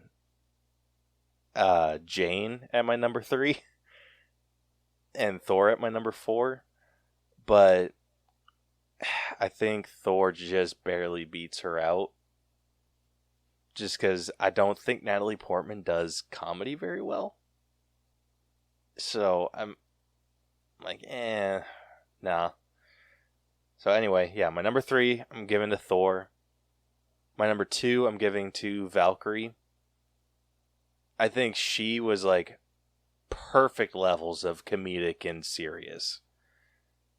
I think she just freaking killed it in her role. And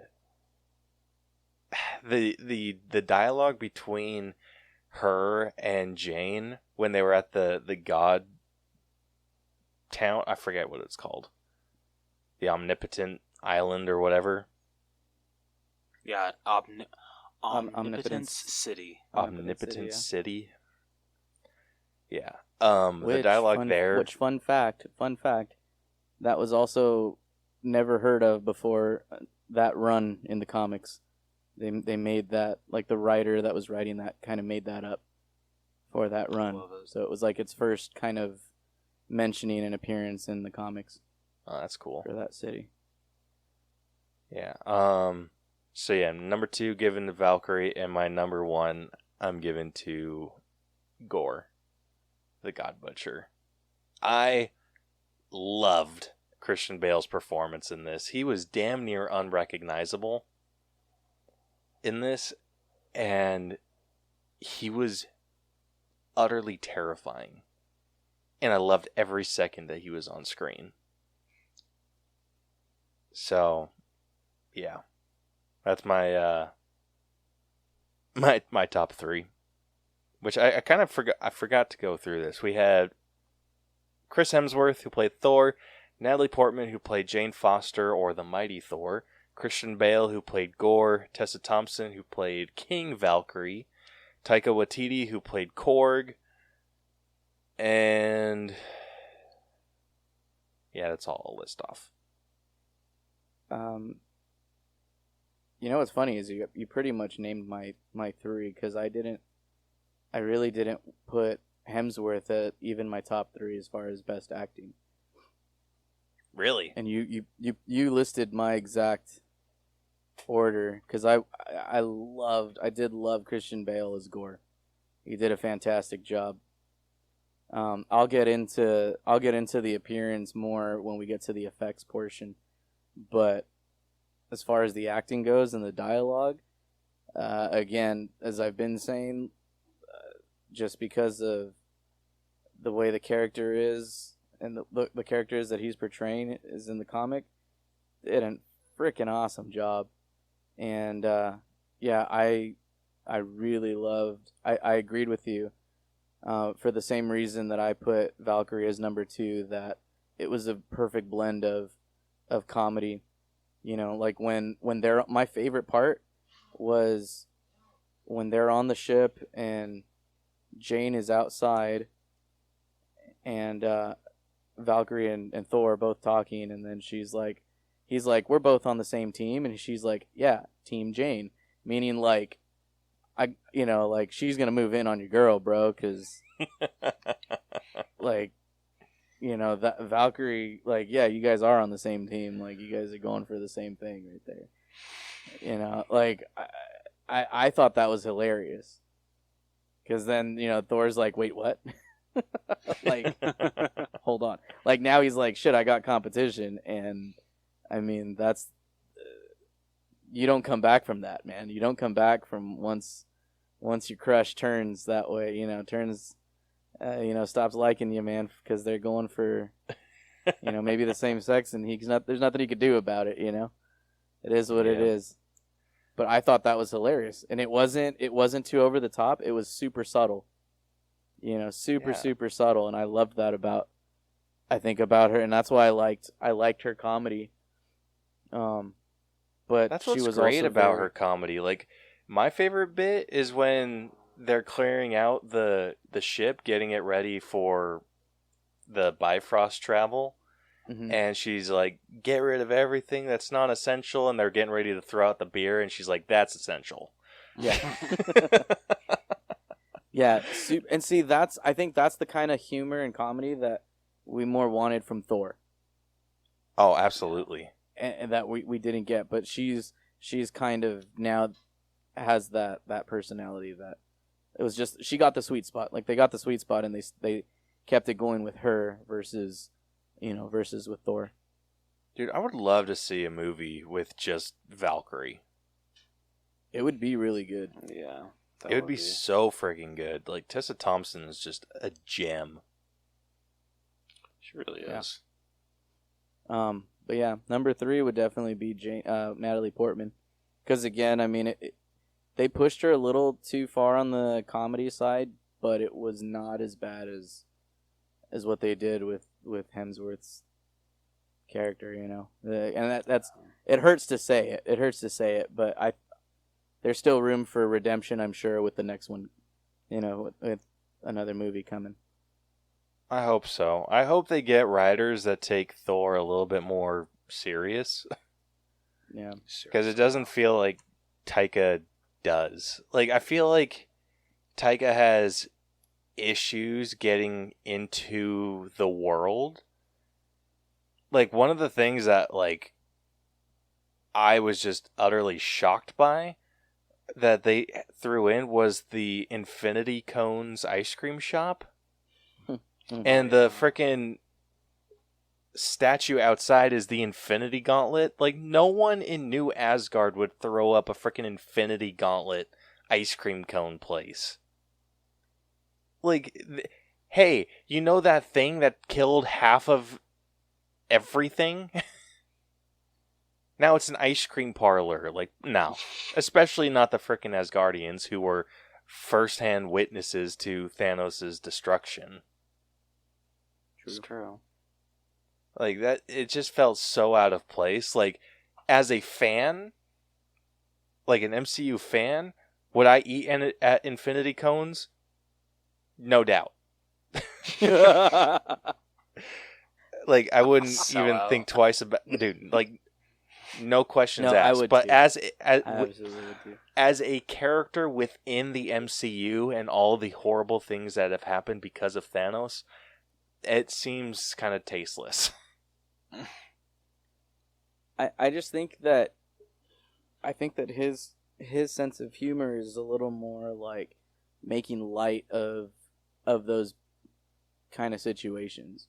And I think that's what a lot of the MCU has been doing, like, if you watch the shows and the past movies, like, you get a lot of different kind of what's it called,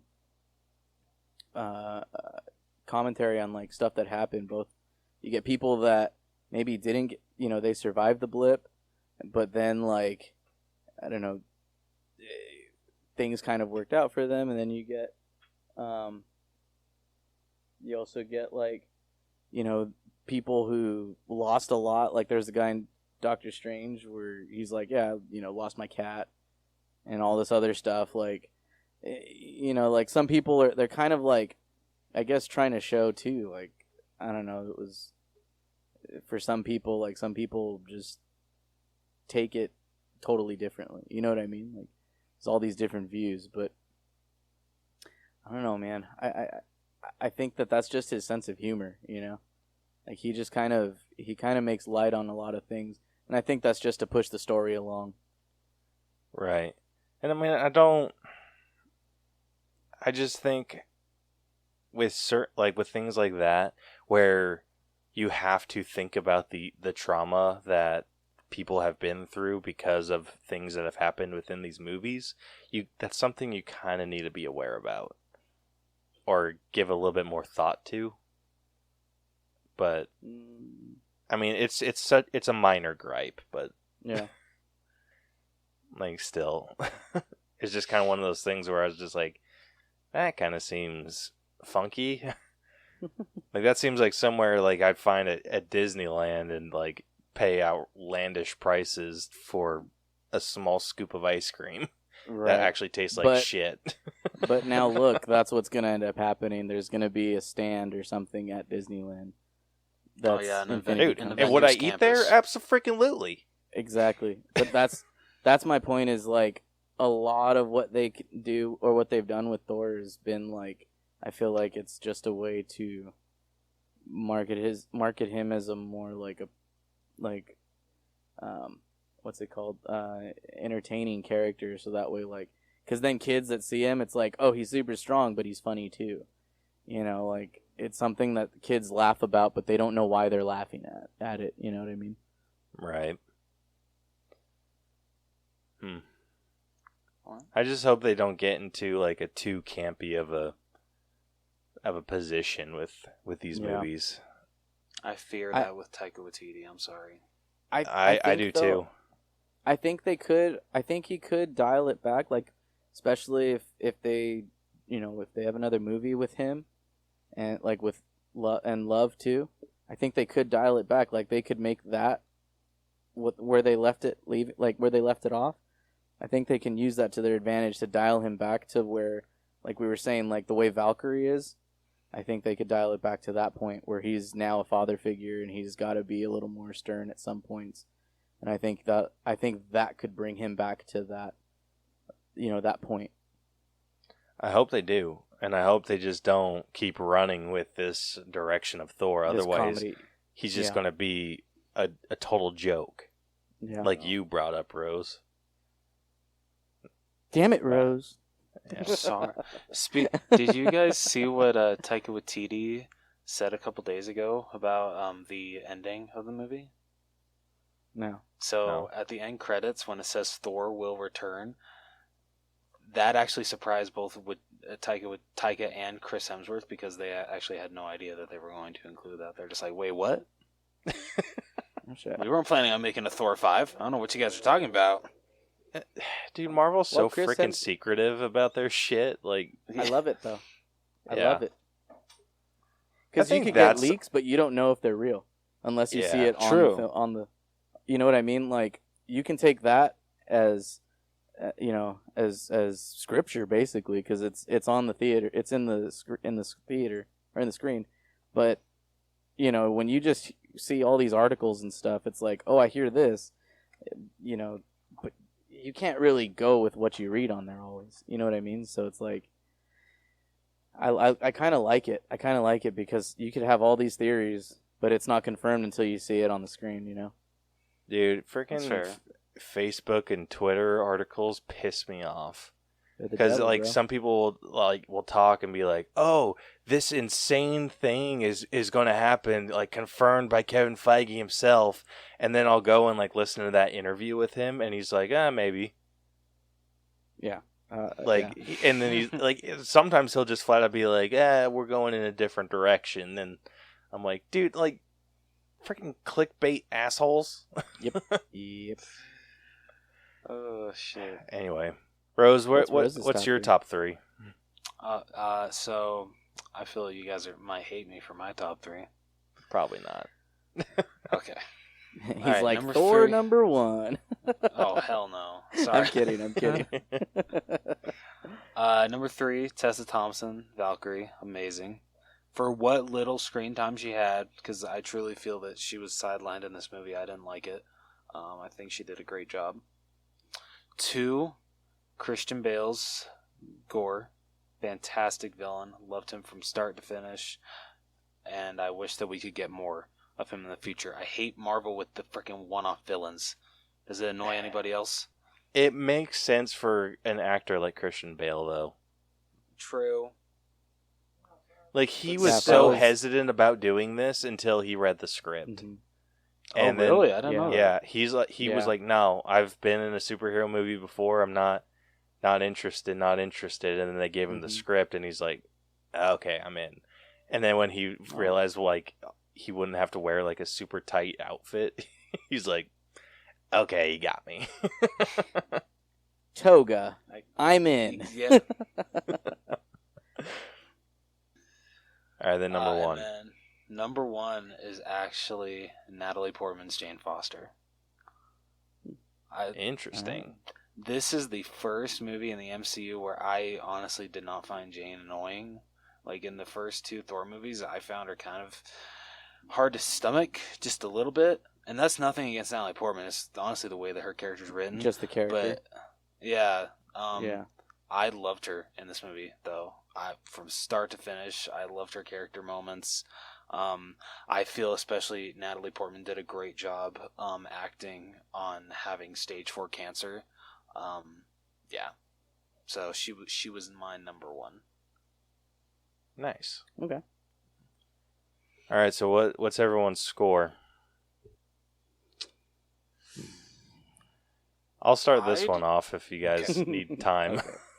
No, go ahead, man. Unfortunately, I feel like the title characters are the ones that brought this down. Both Thors, I think, brought this down. Well, at least for me, brought it down a little bit. The villain raised it up like super high. Some of the extras, like I think Korg, Valkyrie, like those two brought it up a little bit, and then it's just everyone after that, it was just extras, kind of middle ground.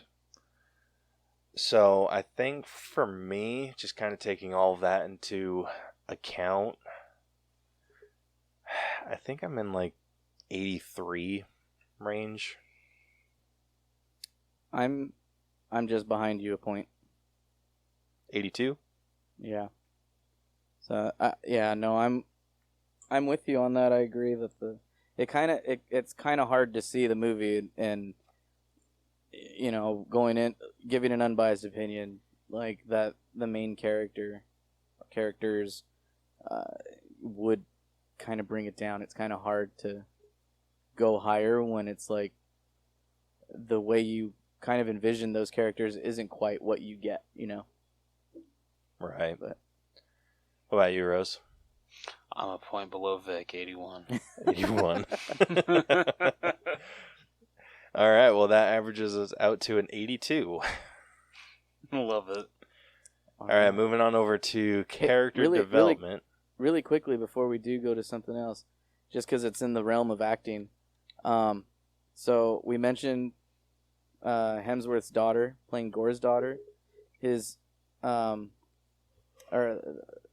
also have his son Sasha, who plays young Thor, and then his brother Luke Hemsworth plays the stage actor portraying him, and then his wife Elsa plays one of the former lovers of Thor.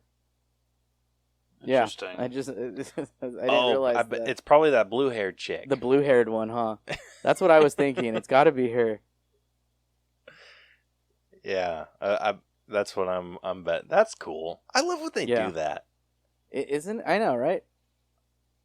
Like that's kind of what happened with the first movie. Like Natalie Portman wasn't able to do reshoots, and they needed like this final kiss between Thor and Jane, so they just threw Chris Hemsworth's wife in a wig and like let them mac out.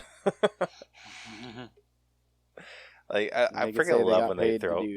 Yeah, like I love when they do shit like that, and like with Melissa McCarthy and her husband being the Asgardian stage manager. Like, dude, come on. That was like so awesome. Like that just kind of ties in the whole like family feel for me. Yeah.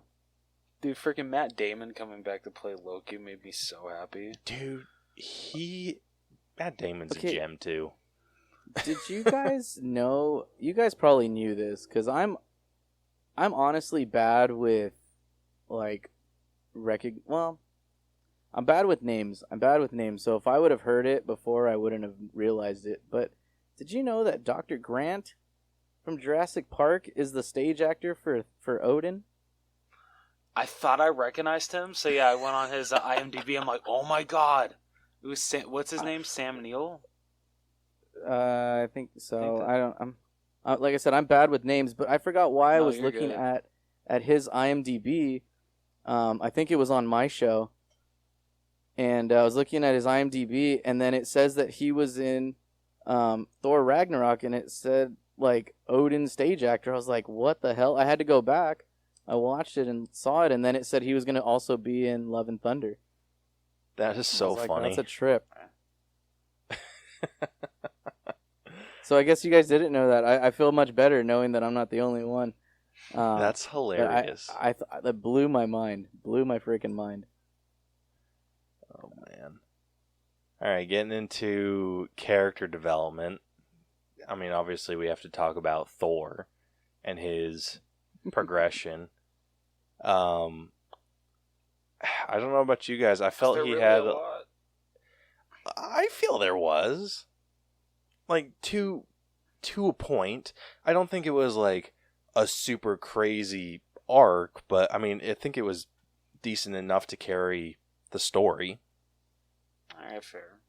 Like, the way that I viewed it is that he was just completely lost in what his role was supposed to be in just the world in general. So that's why he was out helping the Guardians of the Galaxy doing their thing, because he was like this mighty warrior and whatever. And so that's how he was used. Like when the Guardians were getting their asses handed to him, Thor's like in the sidelines until it's like they can't stand anymore, and they're like, oh, we need your help. And so he goes, does his Thor thing, and it's just on to the next mission, and then on to the next one, and the next one, and the next one, and then it's just he becomes like so stationary and only viewed as this warrior when he wants a deeper meaning. And so he's going back to, like, he finds this mission where he's like, hey, I need to help find my friend, runs into his ex and wants to, both of his exes, if you count the hammer, and yeah, and so runs into that, and then starts to struggle with those feelings of purpose again, and figuring out like what he wants out of life. And like he thinks that he wants this life with Jane, like having her fight by his side. He's like they said, he wants someone to feel shitty about. And he gains this, realizes that he's losing her, and is wanting to prevent that in some way, but then ultimately ends up getting someone in his life to take care of, someone that gives him a higher purpose than just being a warrior. And I don't know, I just really, really liked that, because I mean, that's just, I don't think kids should be used as like your purpose in life, but I think they help with that. Like they can help you find your purpose. And I hope that's the route that they take with it. And I think they just open the door, because like that was something I was struggling with when they were talking about Thor. Like, hey, where are they taking him? And so now I feel like there's more of Thor that I want to see. Okay. So I think that they developed his character pretty well. Like I said, I don't think it's the best arc in the world, just because it went from no purpose to purpose. True. So with that, I think I'm in like the low 80s. I think I'm like 81. Like just slightly higher than an average arc. I feel I'm a little different from you with the ending, because you said that, now you want to see where Thor can go, right? Mm. I'm kind of the person, like, if they just stopped here, that'd be fine, because, I don't know, I really, like, don't get me wrong, I can see them taking Thor more places, but now that he, is raising love and all that stuff, I feel that that's kind of all I need to know with Thor's story. Like, now he's raising a daughter, he's teaching her all that he knows, they're going to go on to lots of adventures together. It's really all I need to know. Well, you got to think, too, that she was born from a cosmic being. So he's dealing with someone with cosmic abilities as well as raising a daughter. Fair. But I see your point. I don't know, maybe it's just because the not so wonderful taste that this movie left in my mouth for Thor that I don't know if I want a Thor 5. That's my opinion. Fair opinion. Yeah. So, character development, I'm like honestly at like a 78. All right, Vic. I think it's tough because I got like hearing you both, like Caleb, you have a different vision for it where it excites you to see where they can go from there, whereas Rose is more of like, this is where they've come, and this is where it's like you can end it here and it'll be fine. So it's kind of hard, but I think seeing like where he's come from and then where they leave him off, and I guess I fall more under the like where he's gonna go from there, just because the way I'm kind of gonna word this, but I think because there's a bad taste in my mouth. I don't even want to call it a bad taste. It's more of just I really want them to find that sweet spot for Thor, and if they end it, I want it to be at that. Like I said, I think it was right where like Tessa Thompson's character is, and I think they have the opportunity to bring it back with a fifth film again, where he maybe has found his sense of purpose as a parent or as a father figure. So I think for me, I'm at like a 79 because of how it got there. Because he's like searching for that purpose, searching. He thinks it's to be with Jane, and then at the end it's like, it's parenthood. You know what I mean? And it was kind of a lot of ups and downs with like, where are we going with this thing? And then you finally get there at the end. It's kind of like an abrupt stop, with that whole development throughout the film. So I think for that reason, I would say like I'm at a 79 for that. All right.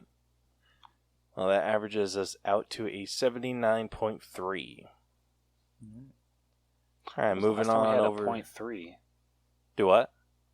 When was the last time we had a 0.3? I think this episode. Yeah. Okay, smart ass. No. One of the other scores I'm got kidding. like a 0.3, didn't it? Yeah, writing got a did? 78.3. Oh.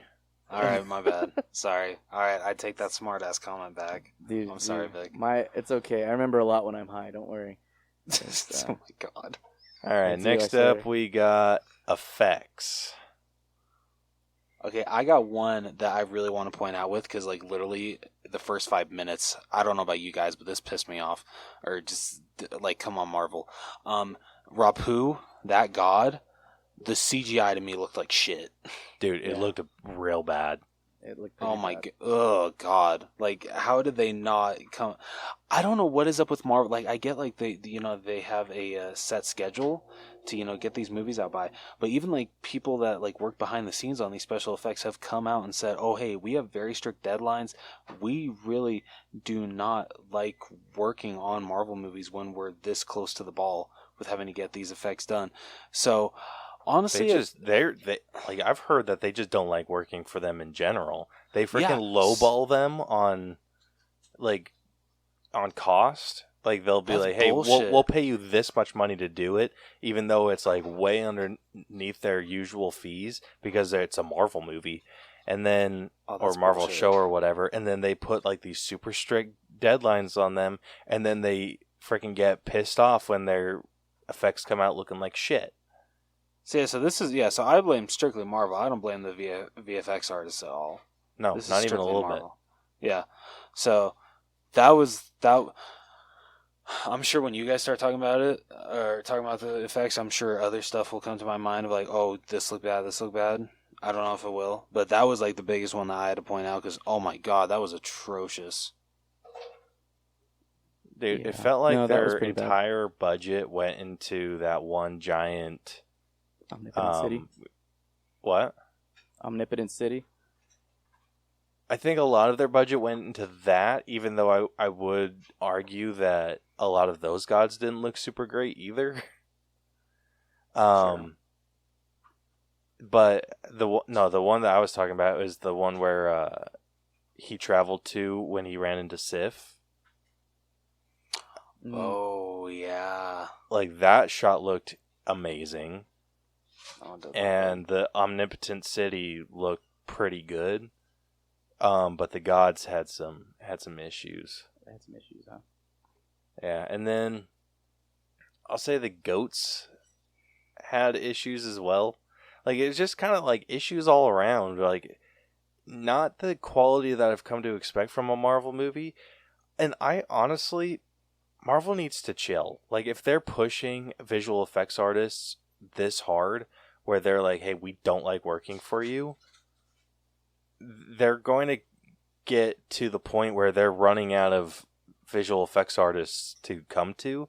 I would rather them treat their especially for a studio that relies so heavily on special effects. Like you want to treat those guys good.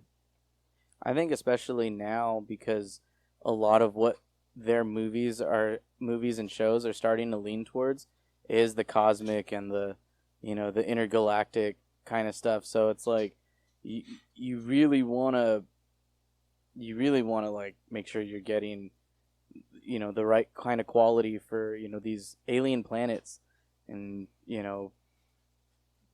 even creatures and beings on those planets. Like you want the best quality for that, because it's not like the first couple phases of the MCU where you're still on Earth and like most of your effects goes into maybe some of the tech that they use. If you're talking about like Tony Stark being like one of the bigger visual effect kind of needing people at the time. But it's like I think now they really should focus. Yeah, they really do need to focus on that with considering what route they're going in. I feel one of the. Oh, sorry, Kill. No, you're. I was just gonna say I just think that they need to look at the workload that they're putting on these studios to produce this kind of stuff and realize that fans would rather have the best quality over having it out like fast. I feel, at least that's just me. I'd rather have something that looks good rather than have to get used to something that looks janky. Mm-hmm. Oh yeah, no, I absolutely agree. It's freaking kind of like I don't know if you guys noticed when Spider-Man: No Way Home came out. Literally, they were changing how the VFX looked literally as the movie was in theaters. Mm-hmm. With Andrew Garfield's entrance when it first came out, the portal was like in front of a bookcase, so that just looked weird. But then finally, like halfway through its run, they finally sent out a new version that the portal was behind the bookcase, so it looked more natural. Freaking some dumb bullshit, dude. Yeah, it really was. Like, I don't know how they didn't catch that before they, checked off the VFX, but whatever. Yeah, I had a lot of a lot of issues with the effects with this. There was a lot of shit that looked not good. Let me ask you something. Did you get like Dark World vibes when they were in the Shadow Realm? Not too horribly. But you can see I where, got some, yeah, I can definitely but see you where could you're see coming where from. I get where like some of those vibes would kind of creep in. Yeah, for sure. Yeah, I don't think it was quite on that level, but it was. I could see it was being push. in that. I think it like, was realm. pushing. I think it was, or not pushing, but definitely venturing into that realm. Like Yeah. at least some of the effects there were there. But I don't know. I wish Natalie Portman would say what scene, but did you guys hear that she said that one of her favorite scenes that required a lot of VFX was actually shot in the parking lot of a Best Buy? Oh. That's kind of cool. Yeah. I don't know which scene, and I really want to know, but I don't know if she'll ever tell us. I wish they would.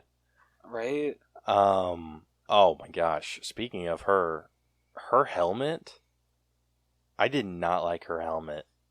Like, her hairstylist, though, was on point. Yeah, but her... Bitch. Just got bit by a red ant. Oh shit, are you okay? Yeah, I'm fine. No, I did not like her helmet. Her helmet looked super janky all the time. Like, you couldn't get an actual helmet. Like, they CGI. Like, I feel like the helmet that they had on her was CGI'd like 99% of the time, and it didn't look that good. Fair enough. It looked like it was. It kind of had that Green Lantern effect. Oh god. Okay. I mean, to me, I didn't think it was that bad, but I can understand where you're coming from. Yeah, not the biggest fan, and so unfortunately for me, this might be the first time in a long time that I've rated something within the MCU this low. I'm in like the mid 70s for the effects. It was not great. So I think I'm in like 76. I had way too many issues for me to be like for me to let go of. Yeah. Okay.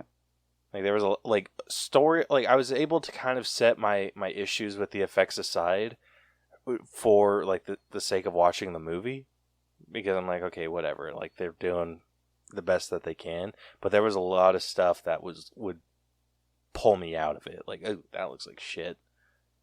Like there was a lot of stuff like that. And it was just with everything. Like when Jane was flying around and fighting people, like it looked super duper fake. It's just they're not putting as much effort into it as I feel like they need to. Or like we just discussed, they need to stop rushing these movies, or just maybe more or less just apologize for the janky. So, oh, go ahead. Sorry, go ahead. No, that's about what I was. That's it.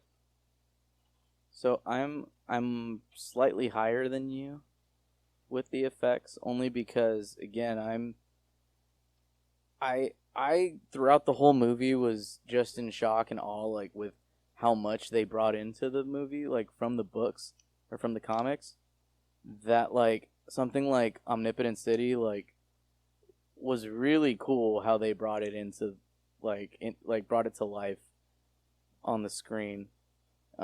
And then another thing, like in the movie and in the comics, so like in the comics, Thor makes a comment that like this new wielder like even uses Mjolnir totally different than the way he does. Like it's noticeably different for them, and like in the movie, Jane, like you see how she like it goes to different pieces, like a bunch of different pieces, and she's using it totally different than what Thor ever was able to and never did. I think like showing her fly, like I'm trying to think of the times that we've seen him fly, and it didn't look that much different, but only because I don't remember seeing him fly and like kind of do like, was it him? Like at the beginning when he flies through that temple and busts a Captain Marvel, like you don't really see that often in the films that he's in. He's usually just using the hammer to like fly around, but we don't always see it either. So I think they kind of showed her like just to show that difference a little. But I mean that's just me. I wasn't. It didn't bring it down for me. But I think that's why my score is a little bit higher, just because of how they brought all that to life. So I'm at an 80 with my effects. All right, Rose. I'm going to meet you guys in the middle. I'm going to go with a 78 because I honestly agree with both of what you guys say. I really can't argue both of your points, so I'm just going to be the middleman and meet in the middle. All right, well, that All right. That gives us a 78 for our effects. All right, next up we got music. So this is out of 10. The soundtrack was pretty decent, I feel. The like I kind of struggle to remember what was in this a little bit. What? I'll tell you, Sweet Child of Mine, Welcome to the Jungle, Paradise City, November Rain, all by Guns N' Roses. You had Okay. Only Time by Enya. They had a lot of like tracks on here. You had a lot of ABBA, or not a lot, but they had some ABBA in there. How do you forget that Sweet Child of Mine was in this movie? I know. I'm sorry. It's just. And Paradise City. I know. Don't get me wrong. Like, And so Welcome for to the most, Jungle. Sha-na-na-na-na-na-na knees. Like, the problem that I have with this soundtrack is I think Taika Waititi was trying to go with what James Gunn does with the Guardians of the Galaxy movies. The problem I have with that is that I feel James Gunn is really good with incorporating those songs with making sense with the story. I'm sorry, these songs kind of just felt like they were thrown in there to be in there. Yeah, I think that's my issue. That is Yeah. totally my issue. Like, it's just... don't get me wrong, the soundtrack was... I think they tried to make the soundtrack work with the movie versus Ragnarok, where they made the movie work with the soundtrack. Mm-hmm. Like, Yeah. I think they kind of flipped the formula around, and it just didn't work as well. But I love the music in here, man. I digged it. Yeah. Don't get me wrong, I'm still fairly high. But... I'm sure to see what fairly high is. I know, my fairly high is like an 8. Oh, that's what I was at, too. Were you? Yeah. Well, Caleb, whenever my show does it, if I give it a different rating, you can call me out on it. I'm gonna go with a 9. Just because I love the songs that they used. My only gripe was that, like, yes, they were kind of, at times it did feel like, oh, it's just thrown in there, but I love the songs. I love the soundtrack. Like, looking at what songs and stuff they used in this film, I am a fan, so I'm gonna go with a 9 for mine. Which I know you listen to my show. Typically for soundtrack or audio, I'm averaging like a 7, sometimes 8. But yeah. This is up there for me. I like it. All right, well, since we round to the nearest solid number, that gives us an 8 for the music.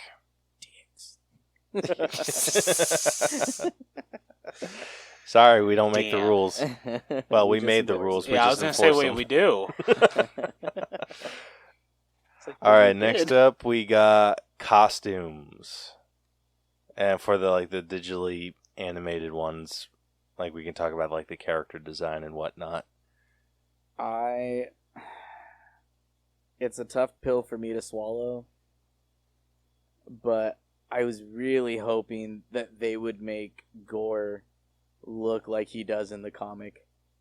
I know the reason they didn't was because literally if you get a comic image of Gore, that character, and you put it side by side with the Harry Potter, Voldemort from the Harry Potter films, it looks exactly like it. I understand why they couldn't, but God, did I wish that they did, because he is such an amazing villain in those comics, like from design to capabilities and even his dialogue. He is freaking amazing. So I just have a quick question with that, Vic. Uh-huh.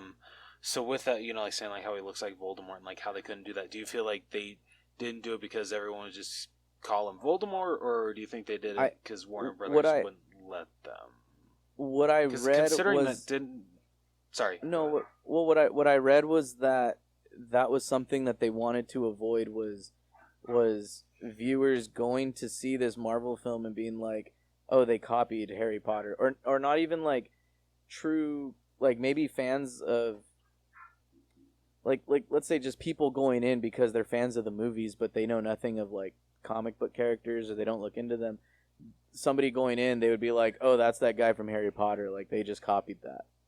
Okay. And whereas they're not, I mean, if you look at the comic book art, just looks freaking awesome. Yeah, when was Gore first introduced into? It was 2000. Shit. 16 or 15. I could be wrong. Oh, okay. So he's still say, fairly that he's new. introduced in the. Yeah, but I mean, if he came out before Harry Potter, like Warner Brothers couldn't do shit. They couldn't really be mad about that. But okay. I mean, there are some differences. 2013, by the way. I'm sorry, I was off by 3 years. Okay. But there's some differences, like the Necro sword that he has. They say it's like powered by shadows and stuff, or like it's got like the Shadow Realm powers. It's actually like a symbiote, like it's a symbiote type weapon in the comic book. So it's cool how in the comic like he uses it. Think of like he wears it like a cloak almost, like or like the symbiote comes out when it starts to take him over. It's like a cloak, and so it just think of like Venom, but instead you just have this like really cool Doctor Strange cloak that's just waving around and stuff. That's pretty awesome. But again, like here, I'll see if I can totally send you understandable why they wouldn't be able to pull that off with Gore. And even though they weren't able to get like complete comic accuracy, I think they did the best with what they could, making Gore intimidating, like with the scars on his head and everything, and just like the crazy eyes, the messed up teeth, and all that good stuff. His smile is like the thing of nightmares. Dude, no shit. And he has, that's the thing too, is he has in the comic, he's got like these crazy sharp looking teeth. And I mean, you think of Voldemort, he's like the same. You know what I mean? Like he's. I'm gonna watch. You guys, I'm assuming, have our what's it called? Our messenger, or you have Messenger open because we're on this chat. But I'm gonna send this really quickly to you guys, so you can kind of see what he looks like in the comics, because it's freaking amazing. And they like. Let me see here. Yeah, it's really I've seen cool. a couple I wish pictures they of him. It's just I've never read the book. I mean, again, I get why they couldn't, but it's one of those things where it's like, man, I really wish that we could have seen something like that, because of how visually like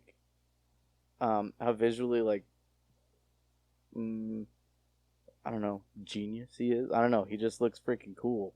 So you just want to like see more of it. Damn thing won't let me. I'll figure this out right now. But here we go. I'm sending that to you guys so you can, if you're able to, you can look at it. You can look at it, or you, Jonathan, I guess. But like it, and that's why like it's a hard pill for me to swallow because I love how this character looks, and he is such a badass in there in the comics, that I understand why they had to kind of step away from that route. But is it bad that I'm getting like kind of like Ebony Maw vibes from him? No, because he kind of probably accurate. Not, yeah, I mean it's not a. I mean, it looks badass. Don't get me wrong, but yeah, just getting like a little bit. Yeah. I feel like if you cross like Voldemort and Ebony Maw, there you go. There's Gore. There you go. Yeah, I could see that. And both of them have been hitting the gym for like, I don't know, the last year for 6 days out of the week. But but Gore, that was I the tough think. pill. Sorry, no, I was just gonna say that's my only thing that I didn't like was, it was a tough pill for me to swallow. But I think that if they could have given us that, that brings it down for me just slightly. And then I didn't like the way that their helmets appeared. It was too nanotechy. It was Wakandan, very too Wakandan and too nanotechy. Yeah. So that part, I was like, hold on, you're magic. Like, it should come on totally different. It should, but it's also like, how do you differentiate it from nanotech? Because like you get zapped by lightning every time you're about to take it off. I mean, yeah. Or they take it off and it just dematerializes, kind of like mist or something. It just goes away. But then when they're gonna use the helmet, it's because they're gonna go into battle, right? So it's like boom, battle ready, helmet's there, all of a sudden, Yeah. I think that's just a really hard thing for them to navigate through. Yeah. Because and I think the nanotech freaking kicked everyone in the ass. Yeah. When it came to like the helmets, because I know shows in the DC universe like the Flash now has like a nanotech helmet, and his helmet goes on and off exactly like that too. So it's just everyone's copying that style, and it's just. It doesn't work for everyone, especially for a character like Thor. I think, like you said, it needs to be much more magic-based. Yeah. Or I think it needs to be something that shows up with their armor. And when, like, I would have really liked for them to do it like the helmet from Ragnarok, where he kind of pulls it, and it just kind of, like, folds out. And then anytime he takes it off, it like kind of folds into like whatever, so he can like put it in his suit somewhere and like store it. And then when he pulls it out, it like opens back up so he can throw it back on. And like I would have gone something along that route. The suits. So I have the only things that like I know that Gore isn't like comic accurate, and I'm able to let that go. I thought he looked really cool, really intimidating and scary. And Thor's costumes, I really liked his where it was like almost like a pelt cape. Mm-hmm. I really love that look. And when he switched to like the crazy classic, like shiny outfit. Oh. Yeah, like the blue one that he was wearing like the rest. So like that majority of the film. Thor, you mean? Oh no. I know what you're saying now. Yeah. Yeah. I dug that. I really liked Jane's outfit. I thought that the suits killed it. Like absolutely perfect. It was the helmets. The helmets were not good. Thor's especially, in my Dude, opinion. Thor's looked like absolute dog shit. I did not oh like my that. Yeah, God. it was Like awful. when he turns to the crowd and or not turns to the crowd, but when they're like fighting before Gore takes all the Asgardian children, and he looks and he's just like, Jane. The way that I hate that scene so much for how bad the helmet looks. I'm like, oh my God, Dude, and what sucks is they've had some kick-ass helmets. yeah. Like the first Thor well, movie. Like I was gonna say the first Thor movie was really good, Yeah, and then Ragnarok. But that's the only time we see him with a helmet, isn't it? yeah, dude, Those the are the only Ragnarok. two I times. love the Ragnarok helmet. The Ragnarok like was if he amazing. would have gone Ragnarok helmet style with like that color scheme, I probably could have let it go. It's just the fact that it came out so far and made his head look huge. Yeah, That's true. Yeah. Which I understand that some of the other Asgardian warriors had helmets like that came out really far, but that's just not Thor's style. Yeah, It makes his head look super fat, and it almost felt like the helmet was oversized too much. It just did not fit, and like hated it. But Jane's helmet, I mean, I hated less, but I think it was maybe too CGI for whatever reason. I don't know what the hell they did. Every time she put on her helmet, she looked more like Darcy than she did Natalie Portman. I mean, you're not wrong. yeah. Like, it's like something in her I eyes agree. changed, and I'm like, that doesn't even look like Natalie Portman. I agree. Yeah, so Um, I mean that's what is dropping the costume score for me a little bit. I think it had the design been better for those helmets, I probably would have been at a 9 or a 10. But I think just actually now that I'm thinking about like Valkyrie, because Valkyrie looked killer. Valkyrie looked really good, and Korg looked awesome. Shit. I might still be at a 9 for costumes. Like, But what? I hate to throw this out, but what were your thoughts on Zeus's costume? Zeus looked like garbage. yeah. So does he knock you down at all or no? Because he was such a small part, no. Okay, fair enough. If he would have played a bigger role, I probably would have considered it. But yeah, the people with like just the small roles, Yeah. I did not take into consideration. It was mostly the main cast. Okay. So yeah, I really liked their suits overall, and I'm glad Thor did not wear his helmet, other than that one instance. So, Yes. yeah, I agree. I was Yeah, gonna say, so- I think I found where they pulled it from, though. What, the helmet? Yeah. Let me see if I can. I'll try and get that one for you guys, because it, again from the comic, but I want to make sure. Yeah. And so there's again a part with, this is actually from the Jane Foster, like with Jane Foster, so the Mighty Thor, but there is a part on there where the character Volstagg, he gets this battle axe or hammer that's in there, and it's kind of like Mjolnir, where it gives him the power of Thor. But check out his I sent it to the chat again. Check out the helmet that he has on, and when I saw it in the movies, it kind of made me think of that.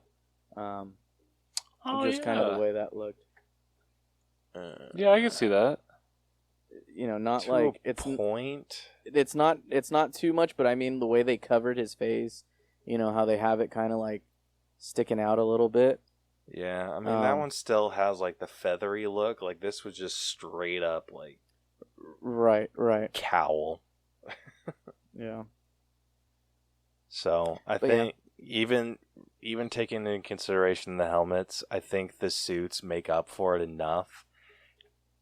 on top of Korg and Valkyrie's outfits.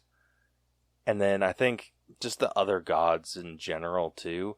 Like even like yes, Zeus knocks it down if I'm like taking into consideration all of the extras, but there was enough good costumes to just kind of outweigh the bad ones. That's so fair. That's putting me at a 9 for costumes. Mm-hmm.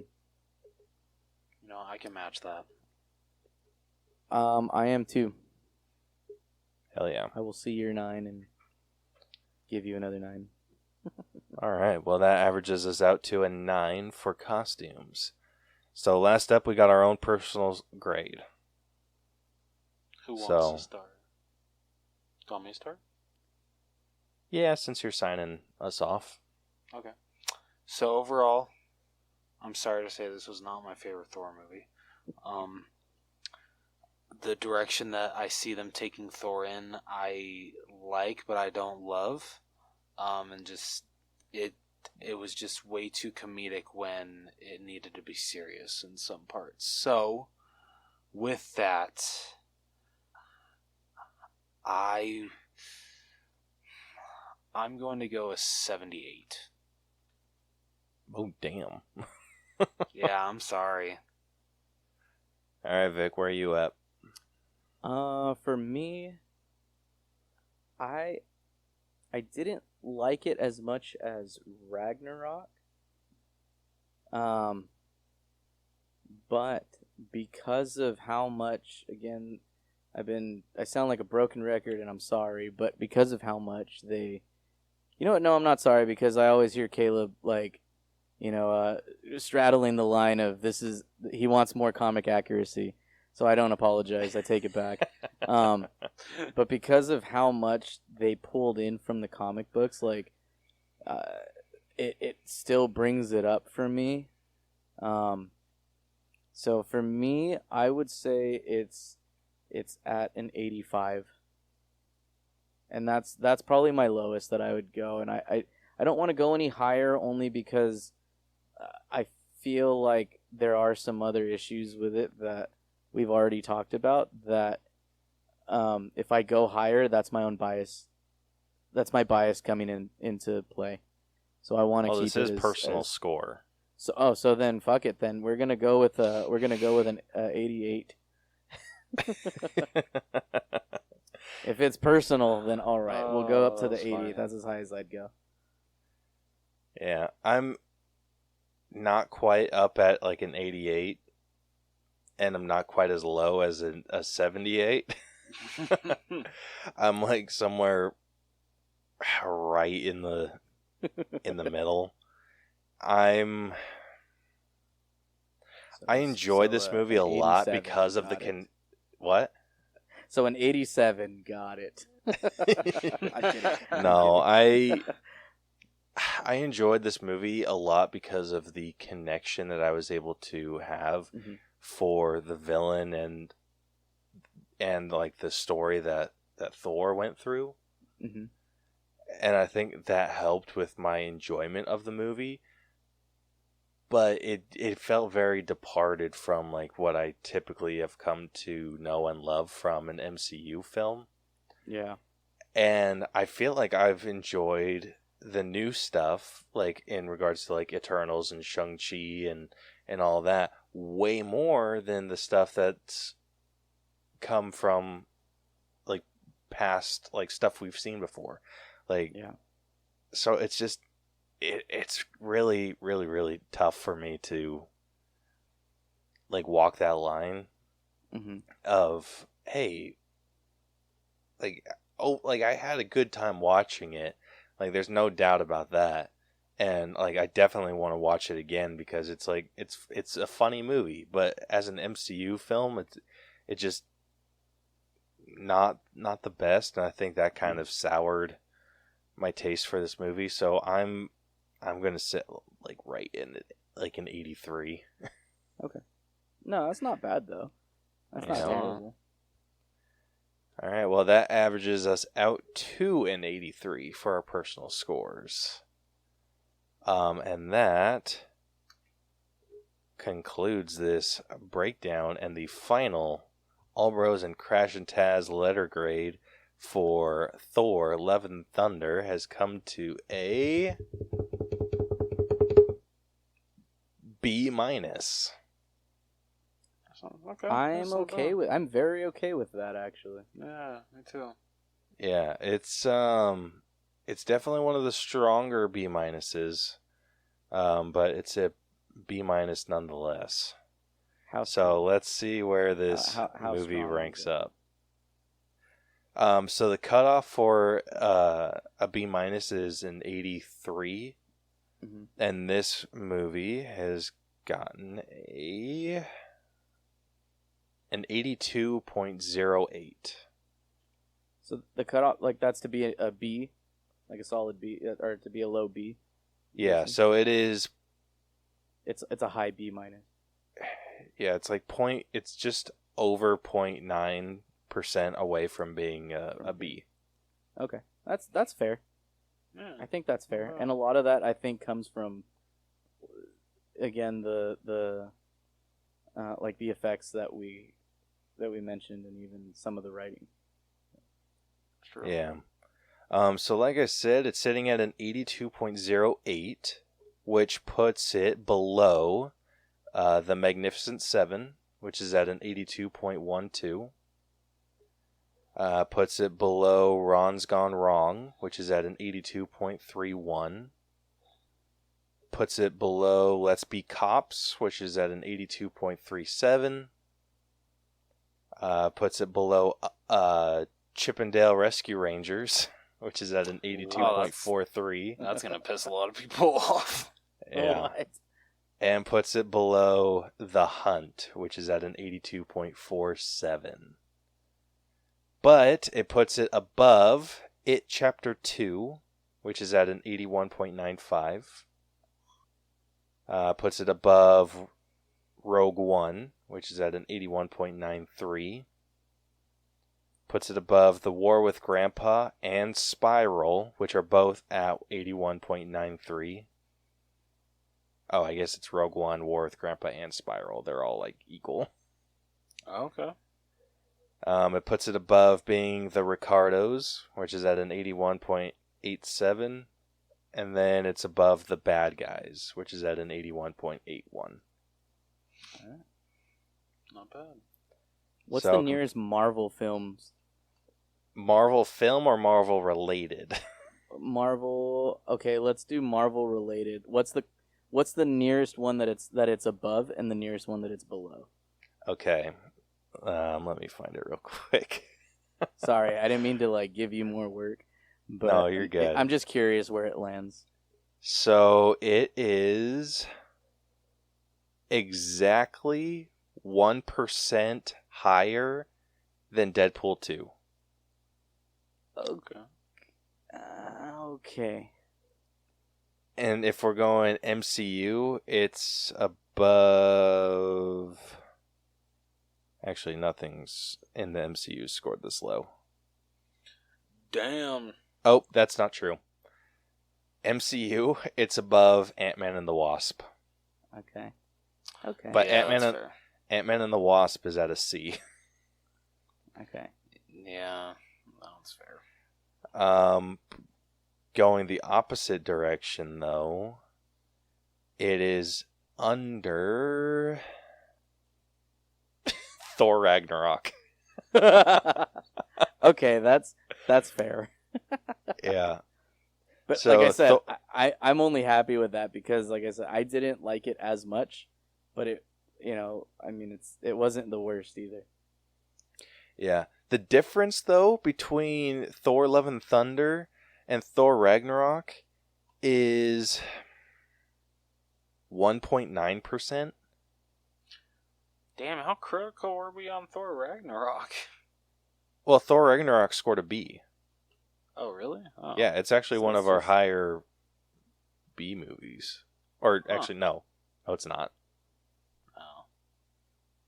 Yeah, so Thor Ragnarok is sitting at an 83.9, and then, like I said, Love and Thunder is at an 82.0. It's not bad. Yeah, so it's like right there. And that's So- that's about right. Yeah. Me and Rose still need to go through and finish our like putting in our scores for the like some MCU films, but we're Mhm. trying to figure out what our ultimate ranking is for Dude, the I MCU. was talking to a friend about doing that. Like starting over completely, watching every single Marvel or like anything that has to do with any of like of the MCU universe. I want to watch them all and like rate them, like maybe top 4 or top 5 rating. Like this goes into my, higher rankings. I Yeah. think that would be pretty badass, like to rank them all. I'm gonna actually do a filter real quick just to see. I think we all know what the top one would be, even though it's not part of the MCU. For Caleb, Anybody want to guess? Deadpool. Oh shit. I was gonna go with Morbius. And come on, Oh it's my Morbin God. time. Alright, come on. But yeah, man. While you do that, I'm just gonna ramble. But I freaking like this film. Like I like what they did with everything, man. So I know, Rose, you're not like super. I know you don't really read comics too much, but like I don't. Caleb, man, I'd say if you're already on there, check those out. I think I have it bookmarked on there. I don't know if it transfers over like when you're using it, like if you see stuff that I have like thrown in the library or whatever, if I have anything, but I'm pretty sure I have those saved just because like it's such a great run, man. Such a great run. I would check those out. Like I said, the gore run for Thor is on Thor, the God of Thunder. It's the first 11 issues, and then you have the Mighty Thor with Jane Foster. That's a great run too. Okay, I have our. So Thor: Love and Thunder is, like I said, is underneath Thor: Ragnarok and Ant-Man and the Wasp. So out of the MCU movies that we've ranked so far, it goes No Way Home. So like top to bottom. So No Way Home, Endgame, Infinity War, Eternals, Shang-Chi, Multiverse of Madness, The First Avengers, Black Widow, Far From Home, Black Panther, Captain Marvel, Spider-Man Homecoming, Age of Ultron, Ragnarok, Love and Thunder, Ant-Man and the Wasp. Age of And Ultron that's- above Ragnarok. That's based on like what they scored on the Yep. show. That is exactly how it's. Personally, I'd put it above a few of those, but I mean that's interesting to see, like to see. But it's also been a while since I've watched a lot of those movies too. Yeah, so Don't get me This wrong, will I be, watched them repeatedly, but there's some of those that I haven't seen in quite a while just because they're not like my top favorite films. yeah, so it's gonna be fun when we are able to fill in the rest of them, just to see what with our system, That'd be interesting. what our official ranking is, because I think the biggest one is like Captain Marvel, like outdoing some other movies. Yeah, that might have to change. I mean, we'll see. But anyway, yeah, that's where Love and Thunder is, and we've talked about this movie longer than the movie itself. Holy shit. Bitching, man. Bitching. Like I said, man, it's quality over quantity. It's quality over Yes, quantity. So exactly. it's Alright, well, if that's the case, Vic, do you want to tell everybody where they can find you? Yeah. So you can find me on Crash and Taz's Movie Cellar. You can catch us on Spotify, Stitcher, Breaker, Google Podcasts, Amazon Music, wherever else you listen to your podcasts. We're also on Instagram. We're Crash and Taz Movie Cellar. It's Crash with the letter N. So Crash and Taz Movie Cellar. And there's underscores in between each word. We kind of, if you like this format, ours is kind of the same, just a little more dumbed down. And I'd say we do a lot more dated, movies, I feel. But if you like this format, it's kind of the same. Just, again, we use smaller numbers because we can't really count on our show, but we try to keep it as simple as possible there, but at the Movie Cellar. But that's where you can find us. And as an official host of this show, you can also find me here occasionally when I so choose, on the All Bros. So it's also where I can be found. All right, thanks, fourth host. We appreciate it. So you're welcome, DJ. So I can let you know. Just wanted to let you know where you could find me at. All right. I can't wait for him to hear this. Seriously though. And no, I can't wait for the texts. God, I really do wish that he could have heard, like, before he started recording and everything, like all the crap, because dude, I was like, I'm waiting for it. I'm waiting for him to come out and start talking as soon as you guys like try and introduce the guest on here, and I'm like, oh crap, he's gonna jump on here. I can feel it. I feel it in my bones. But no. All right. Well, if you like what you heard from us and want to hear more of our wonderful voices, be sure to follow and subscribe to us wherever you listen to podcasts. We are on Apple Podcasts, Google Podcasts, Stitcher, iHeartRadio, literally everywhere you listen to podcasts. I literally just said that. Wow. But if you can't find us on a certain podcast platform, you are probably listening to the wrong one. I hate to break it to you. You can also catch all of our episodes on YouTube if that's your preferred method. And you can also, besides our normal episodes, be sure to check out our first spin-off series, even though I'm not keeping it going as good, as frequently as I should. I think I'm doing my best, but check out the Gacy Gazette. We just dropped episode 4. So, freaking excited. And Caleb did an amazing job updating the freaking artwork. Made it look like I have a mugshot. It's incredible. We had a lot of fun taking those pictures when I was in Georgia. It was a blast. If you want to follow us on social media, DM us with your episode ideas, answer our questions of the week, if we ever actually post them ever again, or if you would like to join us. We would be glad to have anyone, and those platforms are Facebook, facebook.com/The Allbros, Twitter and Instagram @The Allbros, as well as TikTok. We're @The Allbros. Or you can email us if that's your preferred method, theallbroschannel@gmail.com. You can also check out our website, tinyurl.com/The Allbros, where you can get to know us a little bit more.